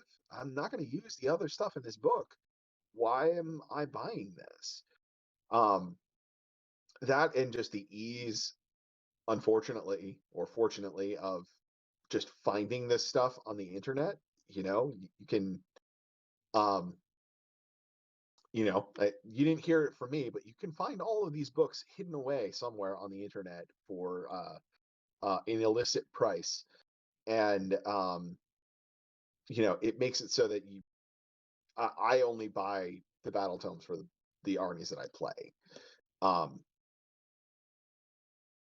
which just fell by one this week. I sold my Caradron Overlords because I was not playing them. I was not interested in playing them. They were sitting on my shelf in boxes and whatever, and now they're going to turn into more Nurgle Demons because Nurgle Demons are suddenly really good. Check out my channel for more content about Nurgle Demons. Yeah, I'm sort of running out of gas here, chat gang. I can't see chat gang, so if somebody could just like shoot off a flare that I can see from my house, maybe some smoke signals. It's kind of late at night, so I'm gonna have a little trouble with smoke signals. Flare guns, though, that would work really nicely. Fireworks, also good. Buzz by with a UFO or two. Those are also good options. And meth is now back, so I can stop. A Nurgle player running out of gas. I think I'm more offended by that than the amount of Nurgle gas to begin with. I love so much that in the official rules text of Age of Sigmar, the word fart now appears. Oh man, yeah. See, that is the high quality, the highbrow, the articulate, erudite content you can come to expect from here. Like and subscribe. I almost want to buy the book. Ring the dinner bell. Fart. Yeah. No, the what is it? What were they talking about? Not the fart meta, the bowel pipe meta or whatever the hell. Are we prepared for it truly? Part of the problem is that Nurgle isn't actually broken. It's not a top table army, but you can make so many different lists that are actually do stuff. Like, what will a new look actually bring?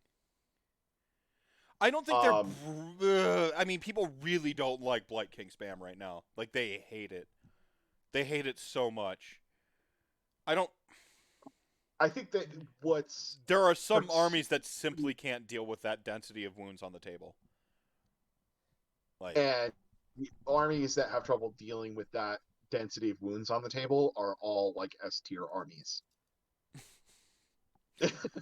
So like that is the core of the issue right now with Nurgle, is that like all of their best matchups are against the best armies. Well, and the problem is if you make an army that can deal enough damage to deal with Blight King spam, you have now put a toxic amount of damage into the game against other armies that aren't that, right?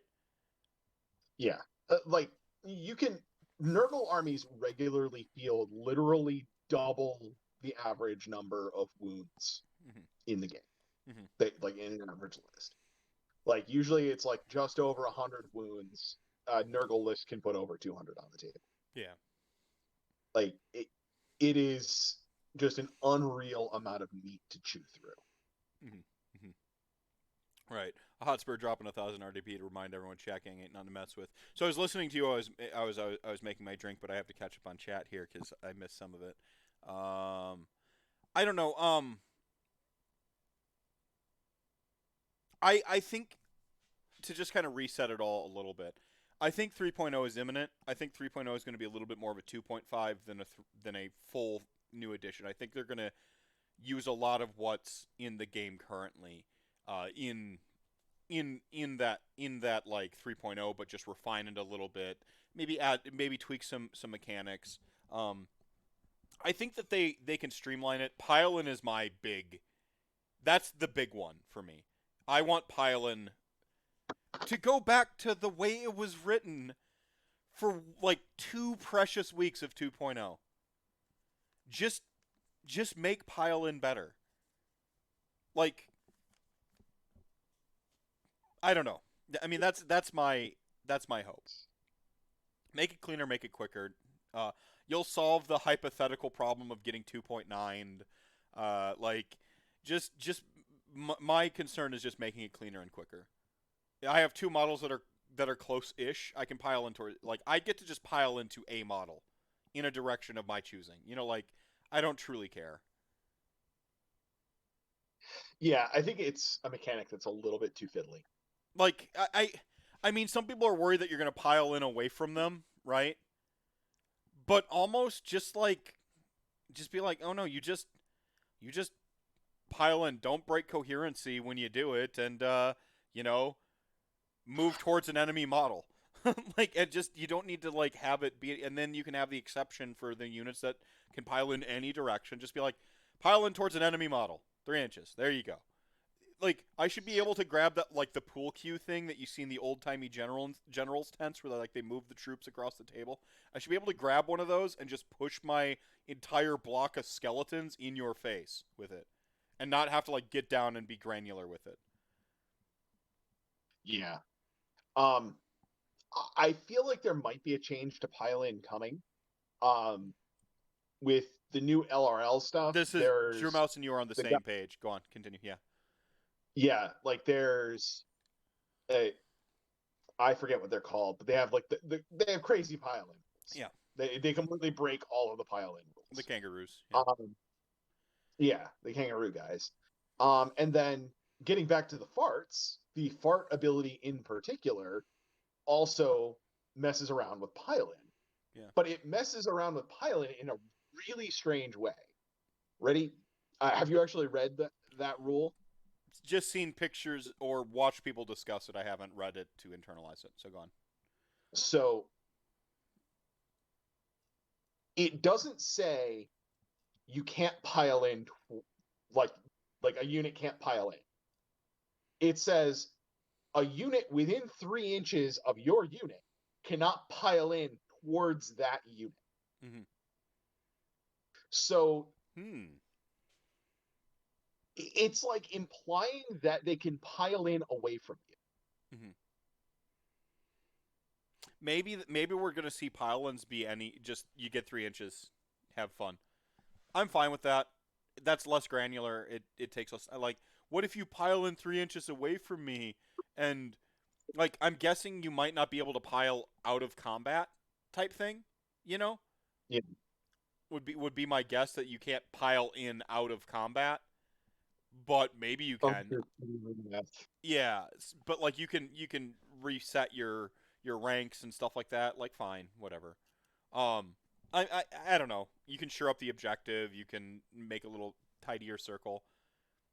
Yeah, one of the let them back off if they want. It's tactical. Yeah, I'm fine with that. I mean, I ultimately don't care. It's the granularity. It's the granularity I hate. It's the getting over and measuring each individual. Like, I hate. It's the, like, it's the setting up the potentially toxic situations of if you do, like they were talking about before, but I haven't seen in the entirety of Age of Sigmar. Where like you set 2 models on either side of a monster and now it can't pile in at all. Or with the 2.9ing with some Slanesh pile-in tricks, like this mythical thing that happens, but I haven't seen it ever. Like, literally never seen it happen on the table. And I played against incredibly skilled opponents. The situation to set it up is so. Anyway, you don't create any corner cases like that. So just the most clean it can possibly be is really where I'm at. I do think we're still going to. They got to be changing pile-in. I'm with pretty much everyone here in chat. They've done the pile-in wars have started. I don't like them. I'm not here for them. I don't think that particular microcosm of the entire game should be a focal point deciding games. Movement is always the deciding factor, but now you have like this movement within the charge phase / combat phase. Like, like I don't know. You're looking at its activation wars and the haves and have-nots. Every army that doesn't have a unit that can 6-inch pile-in is going to be a have-not, regardless of if they change pile-in rules or not.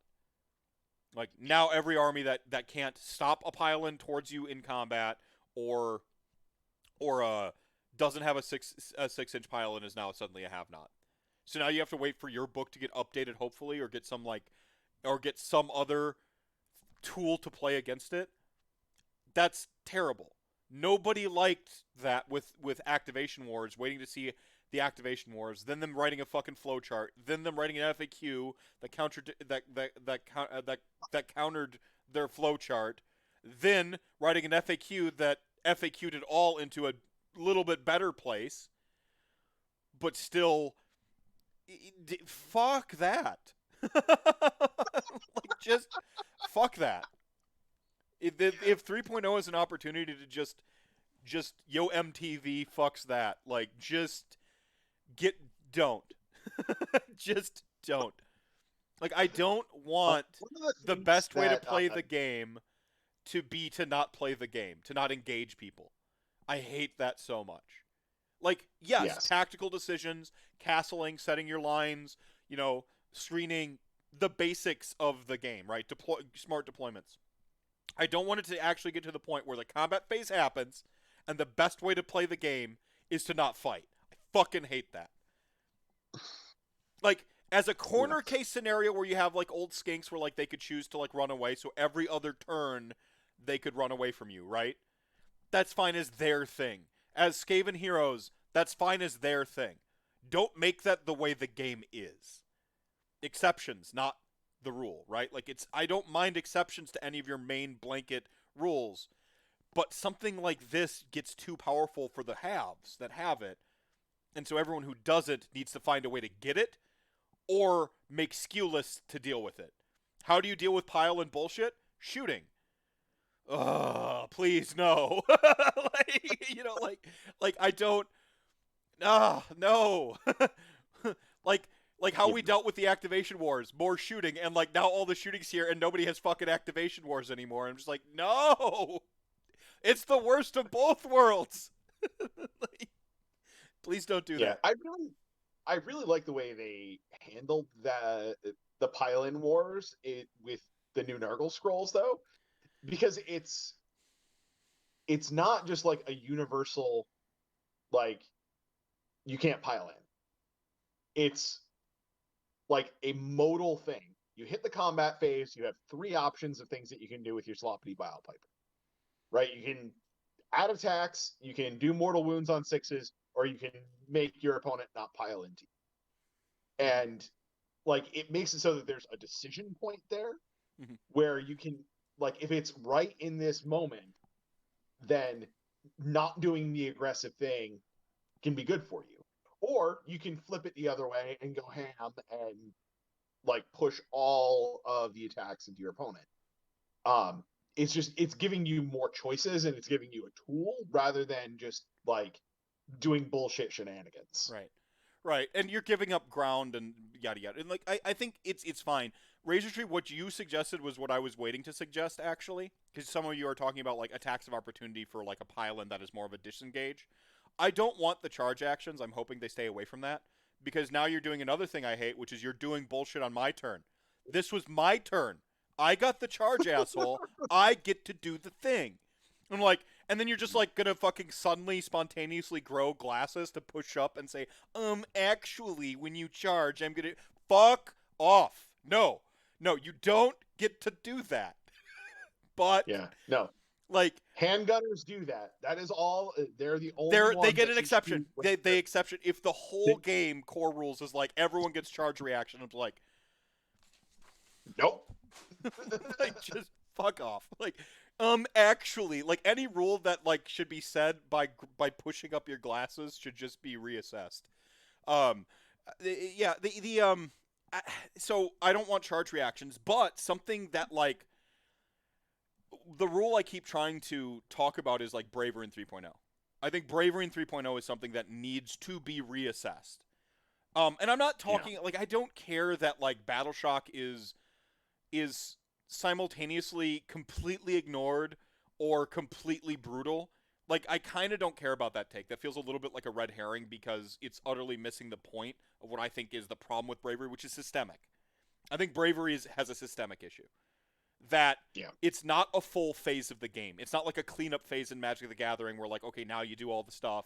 It does weirdo backwards math where you're like, okay, I lost units, now we got to go through each unit. Like, if you make it more of a cleanup step, you condense it. Like, don't call it Bravery because why are my like undead things cowards suddenly? Like, why are vampires scared of shit? Like, like, why are orcs afraid of anything fucking ever?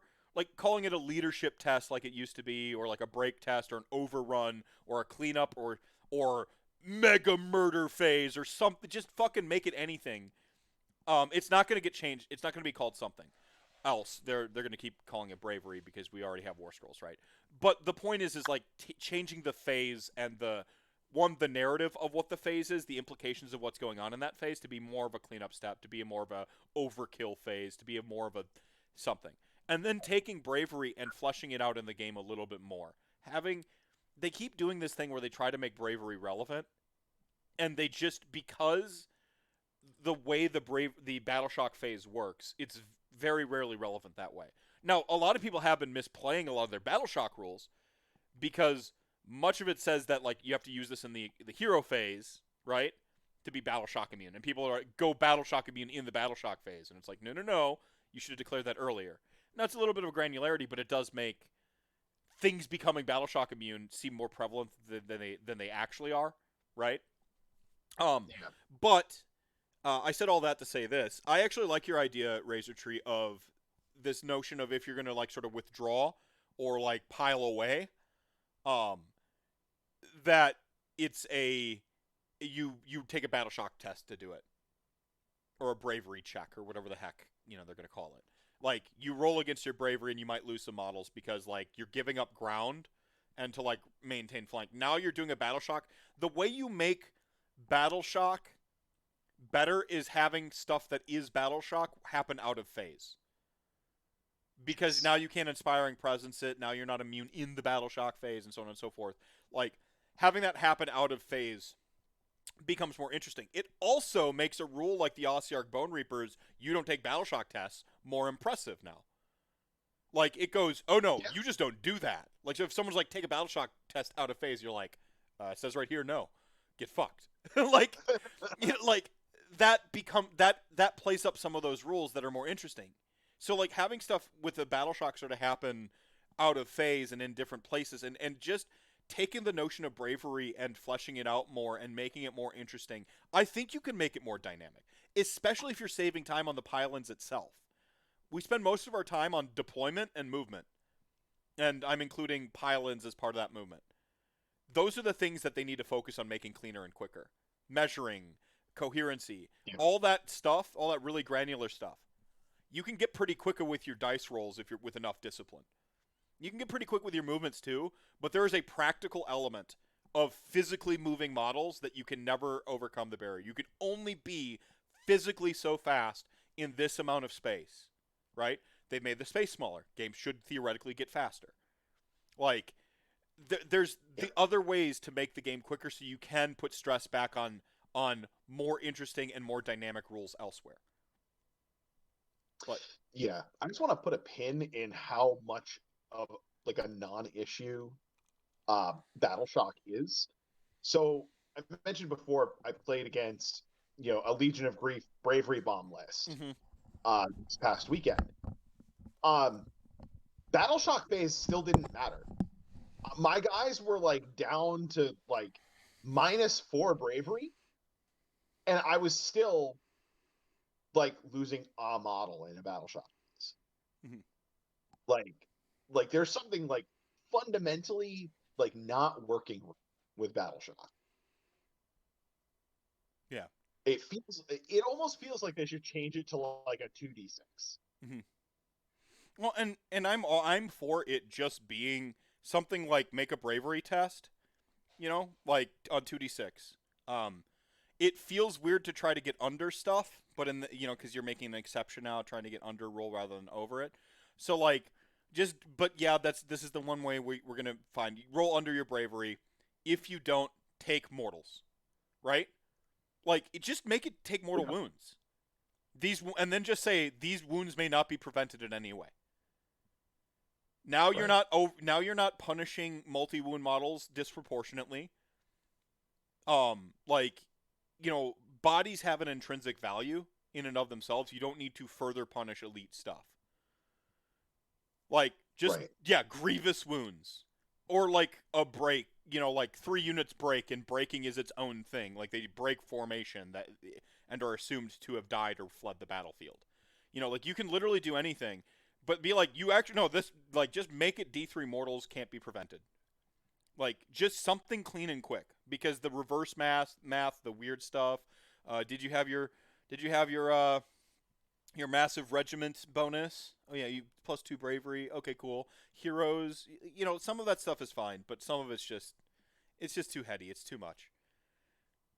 Yeah, and please God, don't give us 8th edition combat resolution. Where you consolidate. That was,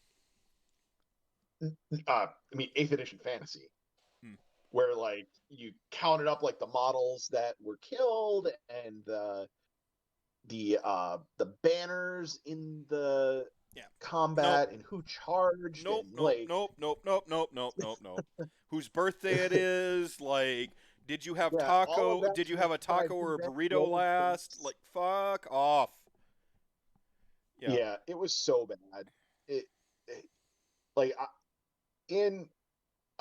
I am so happy that Age of Sigmar is where it is.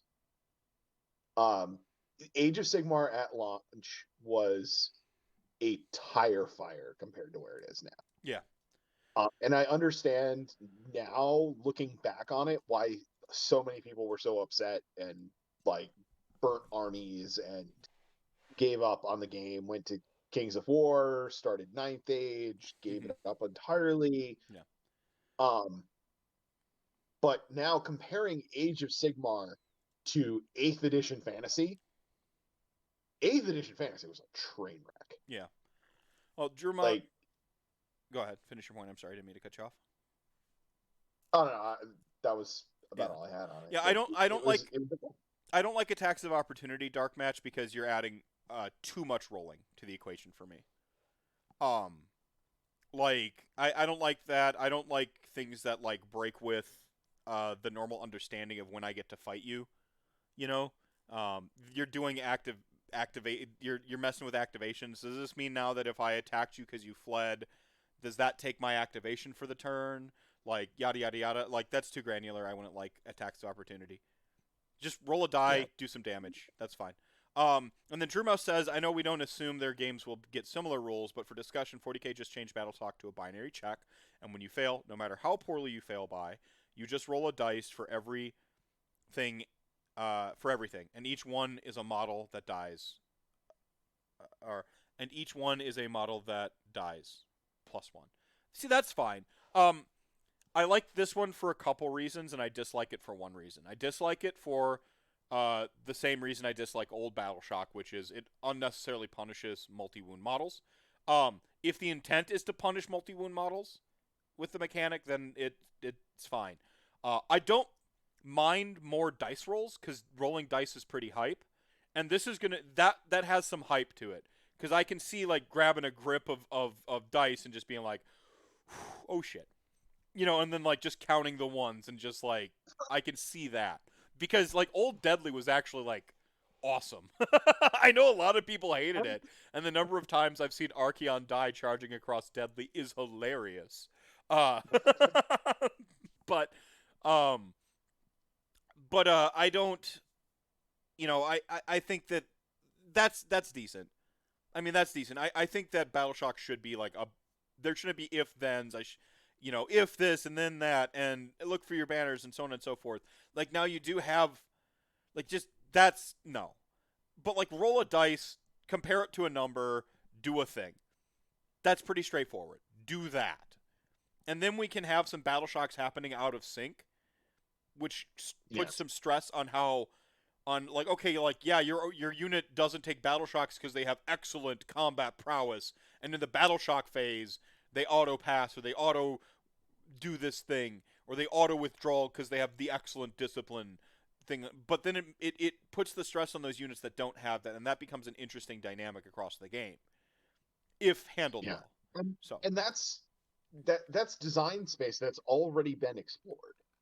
Mm-hmm. Like we had in the first KO book an artifact that triggered a battle shock test in the shooting phase. Mm-hmm. And I mean, not a lot of people took it, and that KO book was, well, have we had a KO book that wasn't a disaster so far? Right. Um, Oh my, we lost him. Battery died, I bet. Yeah. So I mean, if you fix the actual like the way bravery kind of works in and of itself, I think it alleviates some of the stress of the other ways bravery feels wonky or bad. Continue. Sorry, you dropped for a second. yeah, my phone is actually just about dead, unfortunately, so I think we have to wrap up. I hate to say. Oh no. Okay. So. Well, we spent a lot of time talking about bravery. I guess we'll do like a. Can we do a quick rapid fire here? Sure, hit me. Um. Let's go. So just your quick predictions for just say two things you want to see, two things you think you'll see. Can't so that we haven't covered. For 3.0. Oh shit, stuff that we haven't covered. Well, let's start with the two things you want to see. I think that's the easiest. Two things that I want to see. I think I want to see more of the match play rules from the General's Handbook migrated into the core rules. Okay, I like that. That's good. I think we need to stop playing under this sort of assumption that points are a match play thing. Like, no, everyone is using points unless you're specifically using some other system that is designed for army building. Like, no, points are points. Battlefield roles are battlefield roles. Like, everyone is using this. I think that stuff should just all be moved into the core rules and not be messed around with in the General's Handbook. Yeah, you can. Same thing with like you can easily in the narrative section say break these rules cuz like you can easily, but just internalize that stuff and make it part of the core rules. I like that. Go on. Yeah. I would like to see the terrain tables simplified. I'd like to there's currently there's two terrain tables, and there's a couple of things on each terrain table that are meaningful. Mm-hmm. I'd love to see them take the meaningful ones from each terrain table, discard the rest, and just have one D6 table. Every terrain piece does something that matters. Okay. All right. Yeah. No, I want terrain to matter again too. I think that's a pretty solid take. I wouldn't mind some of the bonkers stuff coming back personally. I don't. Yeah. I feel like we moved to get to this like point where we kind of chased the dragon a little bit on like trying to make things like too fair, and we focused our efforts in the wrong places, and we made the game sterile in the wrong places trying to be too fair with it, and then we continue to write like bullshit pile-in rules, and it's like everyone gets slain by the bullshit terrain rule, like only some people get the bullshit pile-ins, like in a way ultimate random is ultimate balance. This is why Blood Bowl is a great game. It's right. Nuffle fucks everybody regardless of how powerful or weak you are. And so I think that like there's add some of that identity back, add some of that like that juice, Go on. Yeah, make me want to not ignore terrain rules. Yes, that's the best way of putting it. Make me not want to ignore terrain rules. So those are two things you want to see, two things you think you see, and I guess you could recycle stuff we've said throughout the show now. Like two things you like. Okay, we've talked about this. This is what I think we will see, or if there's something we maybe overlooked. I think we're going to see the priority mechanic tweaked. Shit. That's one. Oh, we might have lost him. All right. Need more terrain, not terrain that does crap.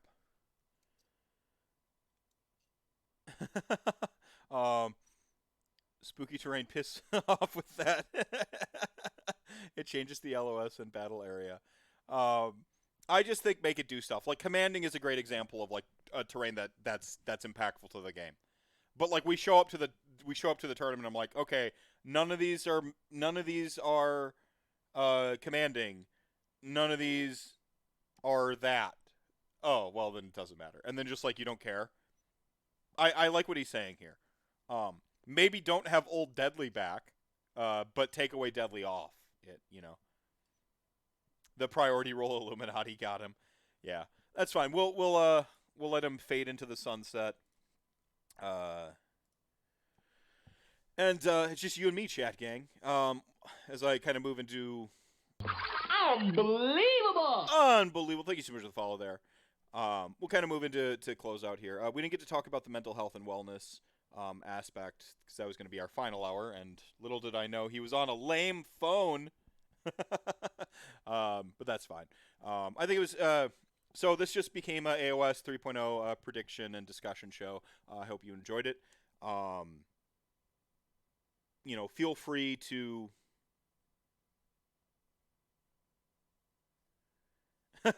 hate all the crap that buffing and debuffing Farmhouse.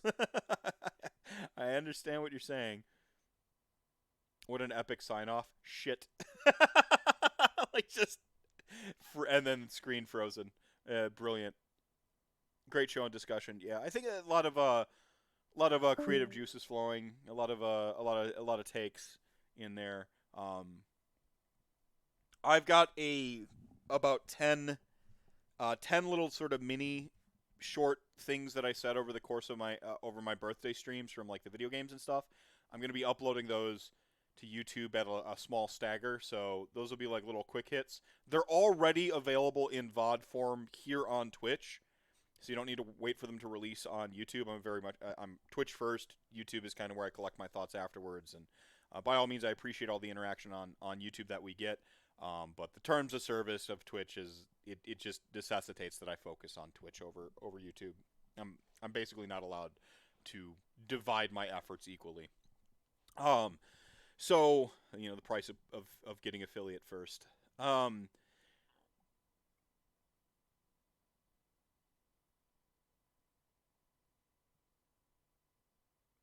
Yeah, but things ignore.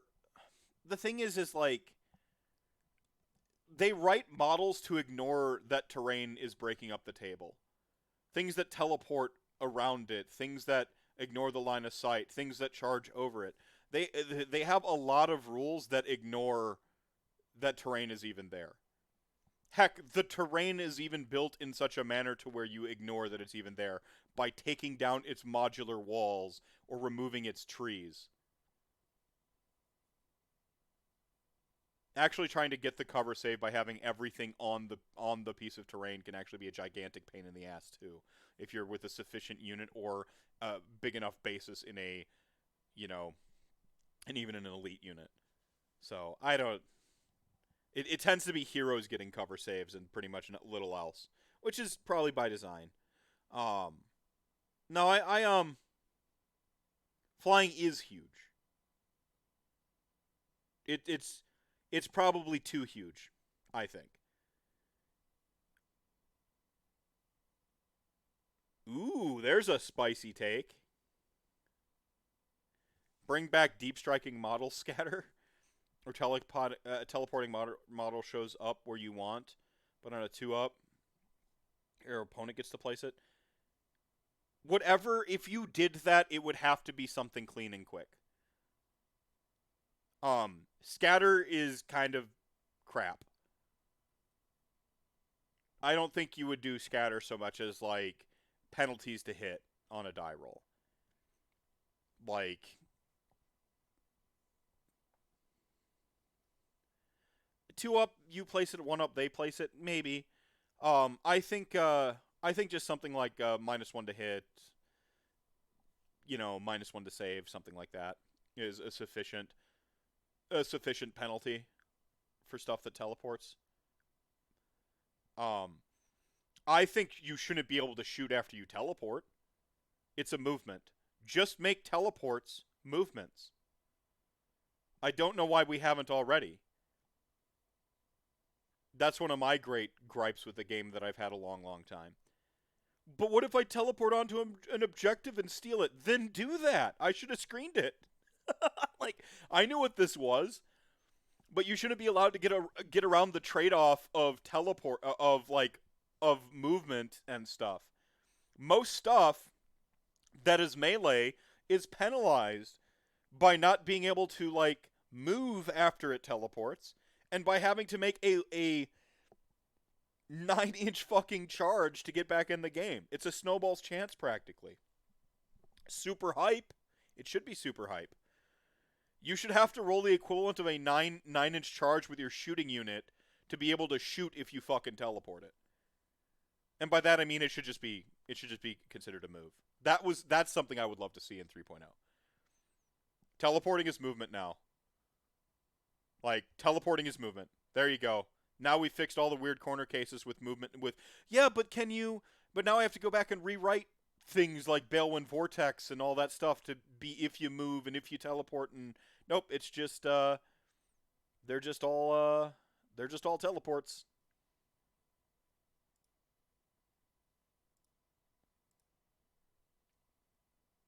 Gonna hand to dust these robots here.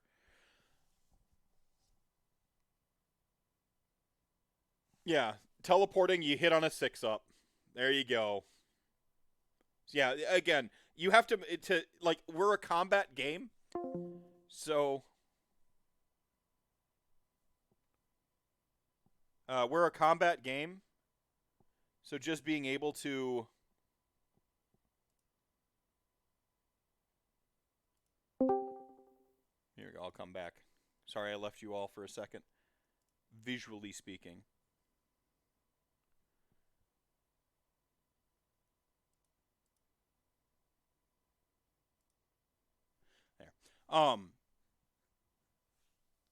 Well, delete Balewind Vortex. A lot of people are calling for Balewind Vortex being removed from the game. I mean, that goes against one of my sort of first principles, which is let people play with their toys.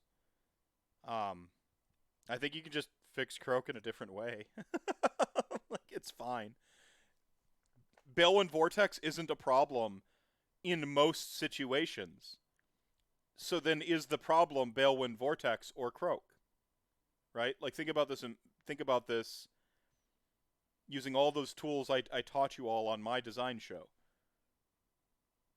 You know, some Cartesian doubt, strip things down to first principles. Is Balewind a Vortex always a problem? No. So then it's Balewind Vortex isn't the problem. This is Grimghast Reapers and Legions of Nagash all over again. Were Grimghast Reapers a problem? In Nighthaunt, they weren't.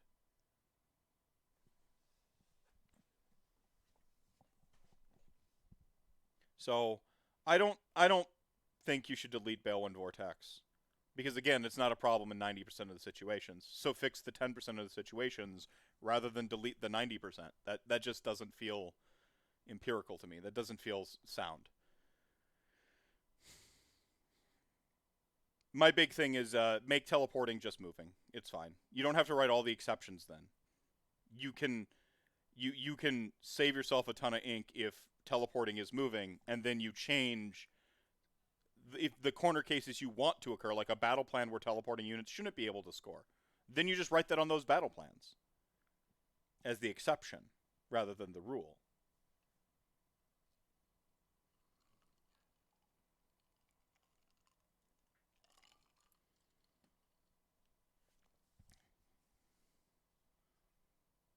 Yeah. So there's a couple things. My you know, obviously, like, the big thing I hope they fix is pylon. I have things I don't want, but I focusing on the things I don't want feels sort of counterintuitive to how I usually operate.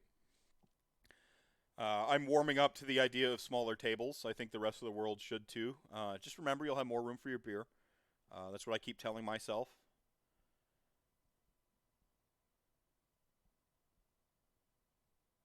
And the guest left, so we lost the final soapbox moment, which is a thing here. So chat gang, what is your final soapbox for the evening? I think Hades had a pretty good soapbox there on Balewind Vortex. Yeah, Pile-In and Battle Shock changes are like, I think table is a huge change.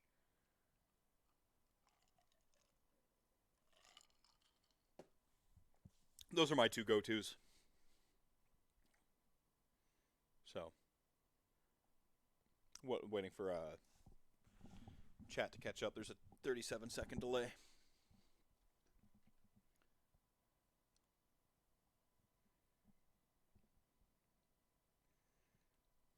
Base is no longer the hidden stat. Love that. Put the base size on the war scroll. I love that. And we saw that like confusion a while ago with my own Bliss Barbs and the homunculus base size and stuff like that.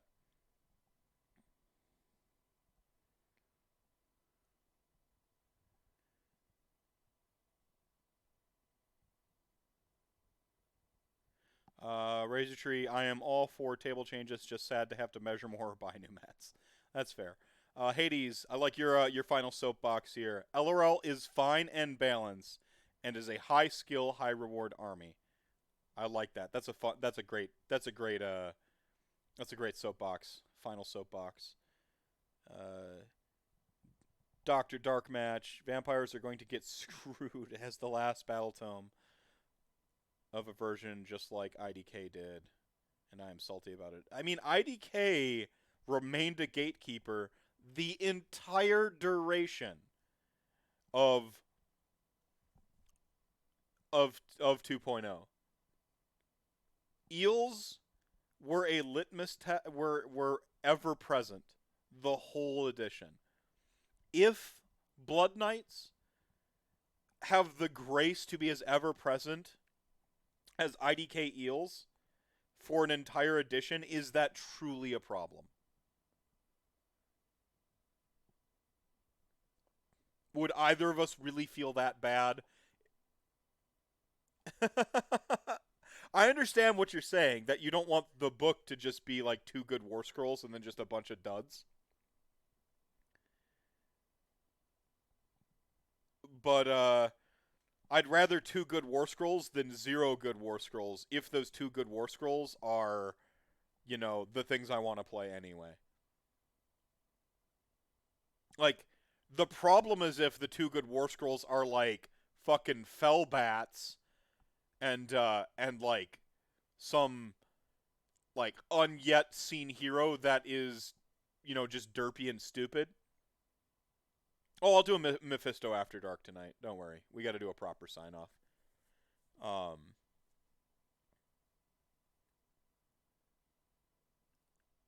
Base size on War Scroll, yeah.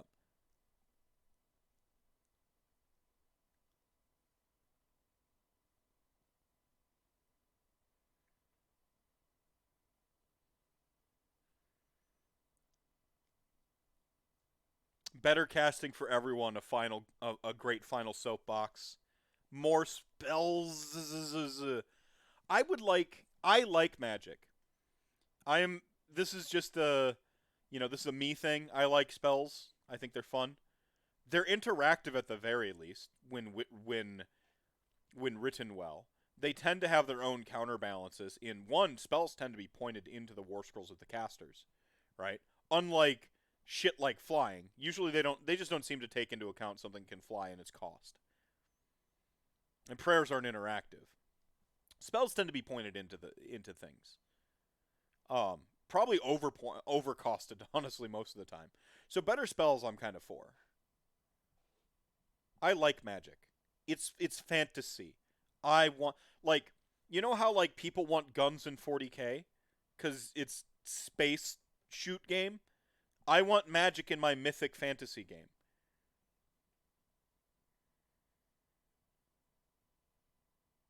Oh, see, like the idea of like magic levels coming back might not be too bad. Like that might not be too bad. I don't mind certain auto casts going off, and then like yeah, your once per game auto unbind can auto unbind my auto cast. Like I'm fine with that. You paid points for your auto uncast, my auto unbind. Like I'm cool with that interplay, the list building strategies going in.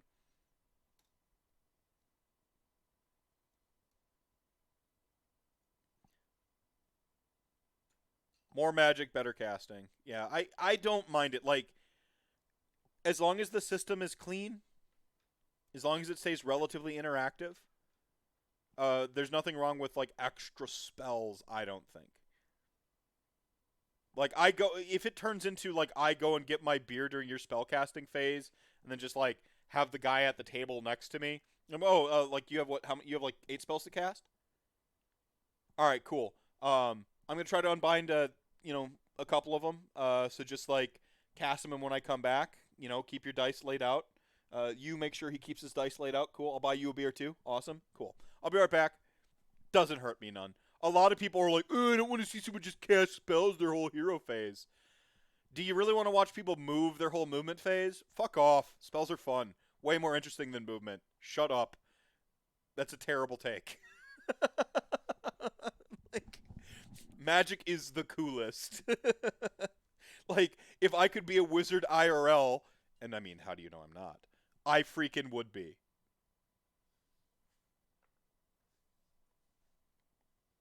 Like, I get that some people don't want spellcasting armies, and that is their prerogative. Endless spells. I see. I wouldn't mind spell levels coming back and spell miscast tables coming in. Like, if you could miscast a purple sun into existence, wouldn't that be freaking awesome? like, like, I get it because you'd have to like start bringing extra like endless spells that aren't in your army, but okay. I already established earlier on how like fun like painting. I don't know if that was live or if we were live or if that was in the cold open, but Paul Conti was painting an endless spell there, and I said I said that like endless spells are like a great hobby project, and we went into like how they're like great for hobby. Like they're usually just enough model to kind of like do in one sitting, to experiment with one technique, and like a lot of people like went on their quest to paint all their endless spells. We've had an entire 3 years of it almost to just paint endless spells. You're going to have extra endless spells. And if you know to just bring a grip of extra endless spells because there's a miscast table, there's going to be a couple things that are going to happen. The Timmies are going to bring the Purple Suns. And like the Ravanax gnashing jaws. The Johnnies and the Spikes, well, the Spikes are going to bring Geminids, right? They're going to bring something like that, hoping that they miscast it maybe. And the Johnnies are going to find the thing and a way to cheese miscasting to miscast some like crazy combo. like bringing miscast tables, like I think between miscast tables and like the fact that unbinding is just like a reality we exist in this game, between those two things I think it keeps spellcast, like spells are already interesting, especially if you move spells away from stuff that takes away stuff from your opponents and more towards buffs and like does interesting stuff. Like people can't really hate on that. I mean, they can, because people can hate on anything, but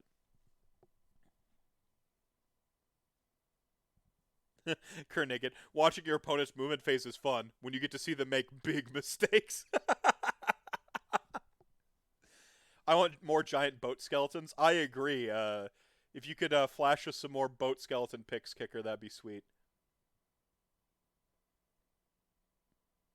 Yeah, I think a miscast table on endless spells would be like the worst miscast is like obviously like you do some damage to yourself or whatever, but like the second worst is you conjure in an endless spell on accident. Oh, Drew Mouse, I like what you're saying here. I love what you're saying. More exploding wizards, yes.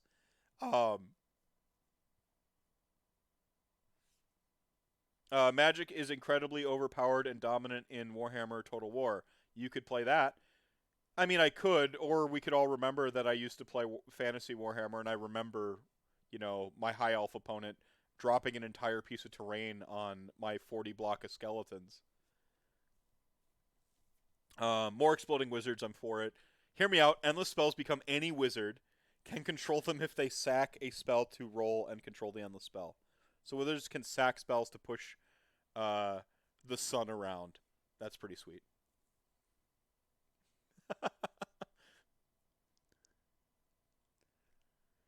I like Geminids being you move one, your opponent moves the other. I think that's cool. Why are you covered in goo? I was standing next to the wizard again.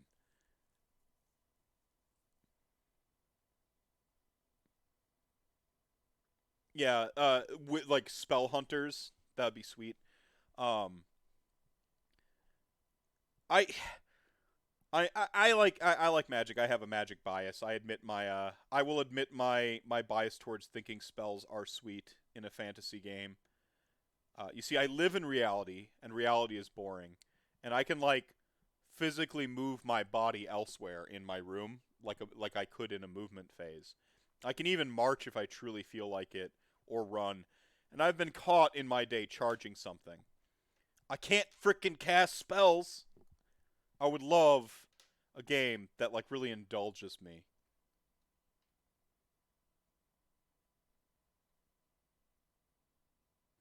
Well, see, that's why I really, really liked the one Slaves to Darkness sub-faction.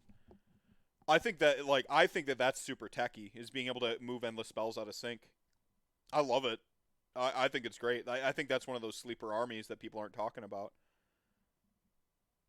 The idea of sacking spells to control endless spells, making endless spells a little bit more interactive on the table, or a little bit like I think there's more design space to explore endless spells in, especially as we move away from like just raw numbers of stuff.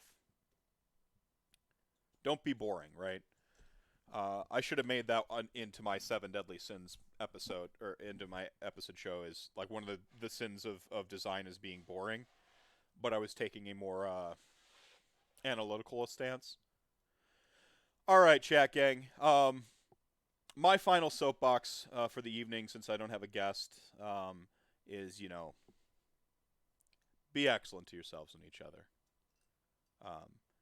Be cautiously optimistic about 3.0. I think it's coming.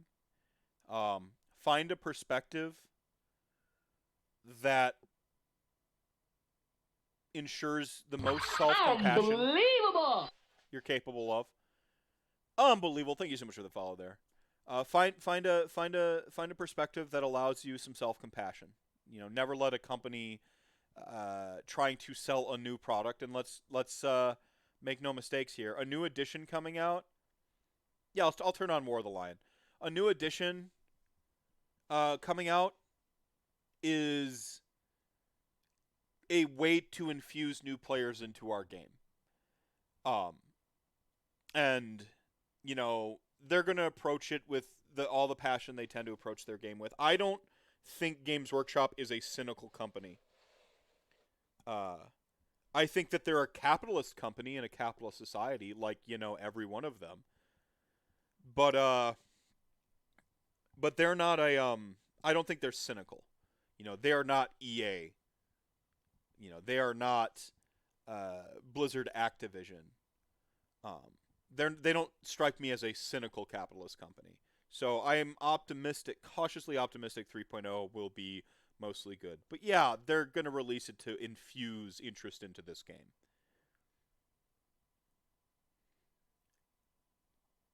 Yes, Blizzard did used to be so good, and then they got bought by Activision, and then they weren't good.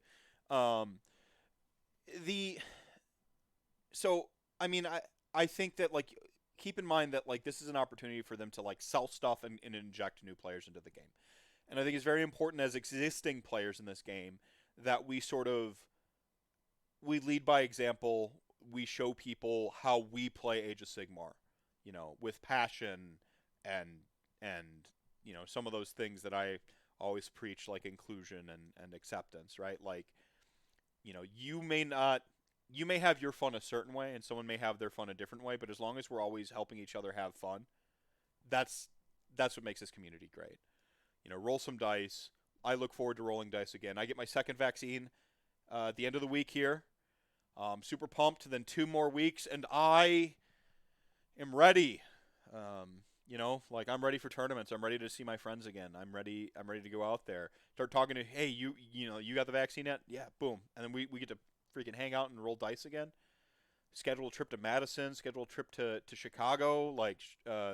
don't have to schedule a trip to Milwaukee. That's my backyard. And just like I'm looking forward to it. And sometimes you need, even if it's different, even if it's not ideal, sometimes you just need that new leaf, right?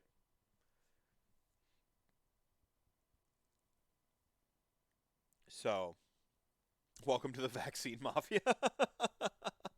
So, um, I digress. That's my final soapbox moment. I think 3.0 is inevitable.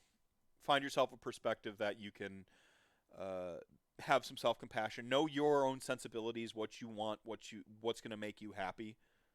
But then from there, look for things that'll make you happy, and always be a good example for others. Be the ambassador. We're about to have a bunch of new players. Be an ambassador. Always. Chat gang, I will do Mephisto After Dark tonight. We'll throw on some Final Fantasy Tactics, and we'll keep talking about Warhammer in all the ways you want to. But that's it for tonight's show topic, and that's it for the show. We lost our guest a little while ago, so a little impromptu solo rant. Never mind. I certainly never lack for opinions in any case. But chat gang, you are the show within the show. You're the reason I do this thing.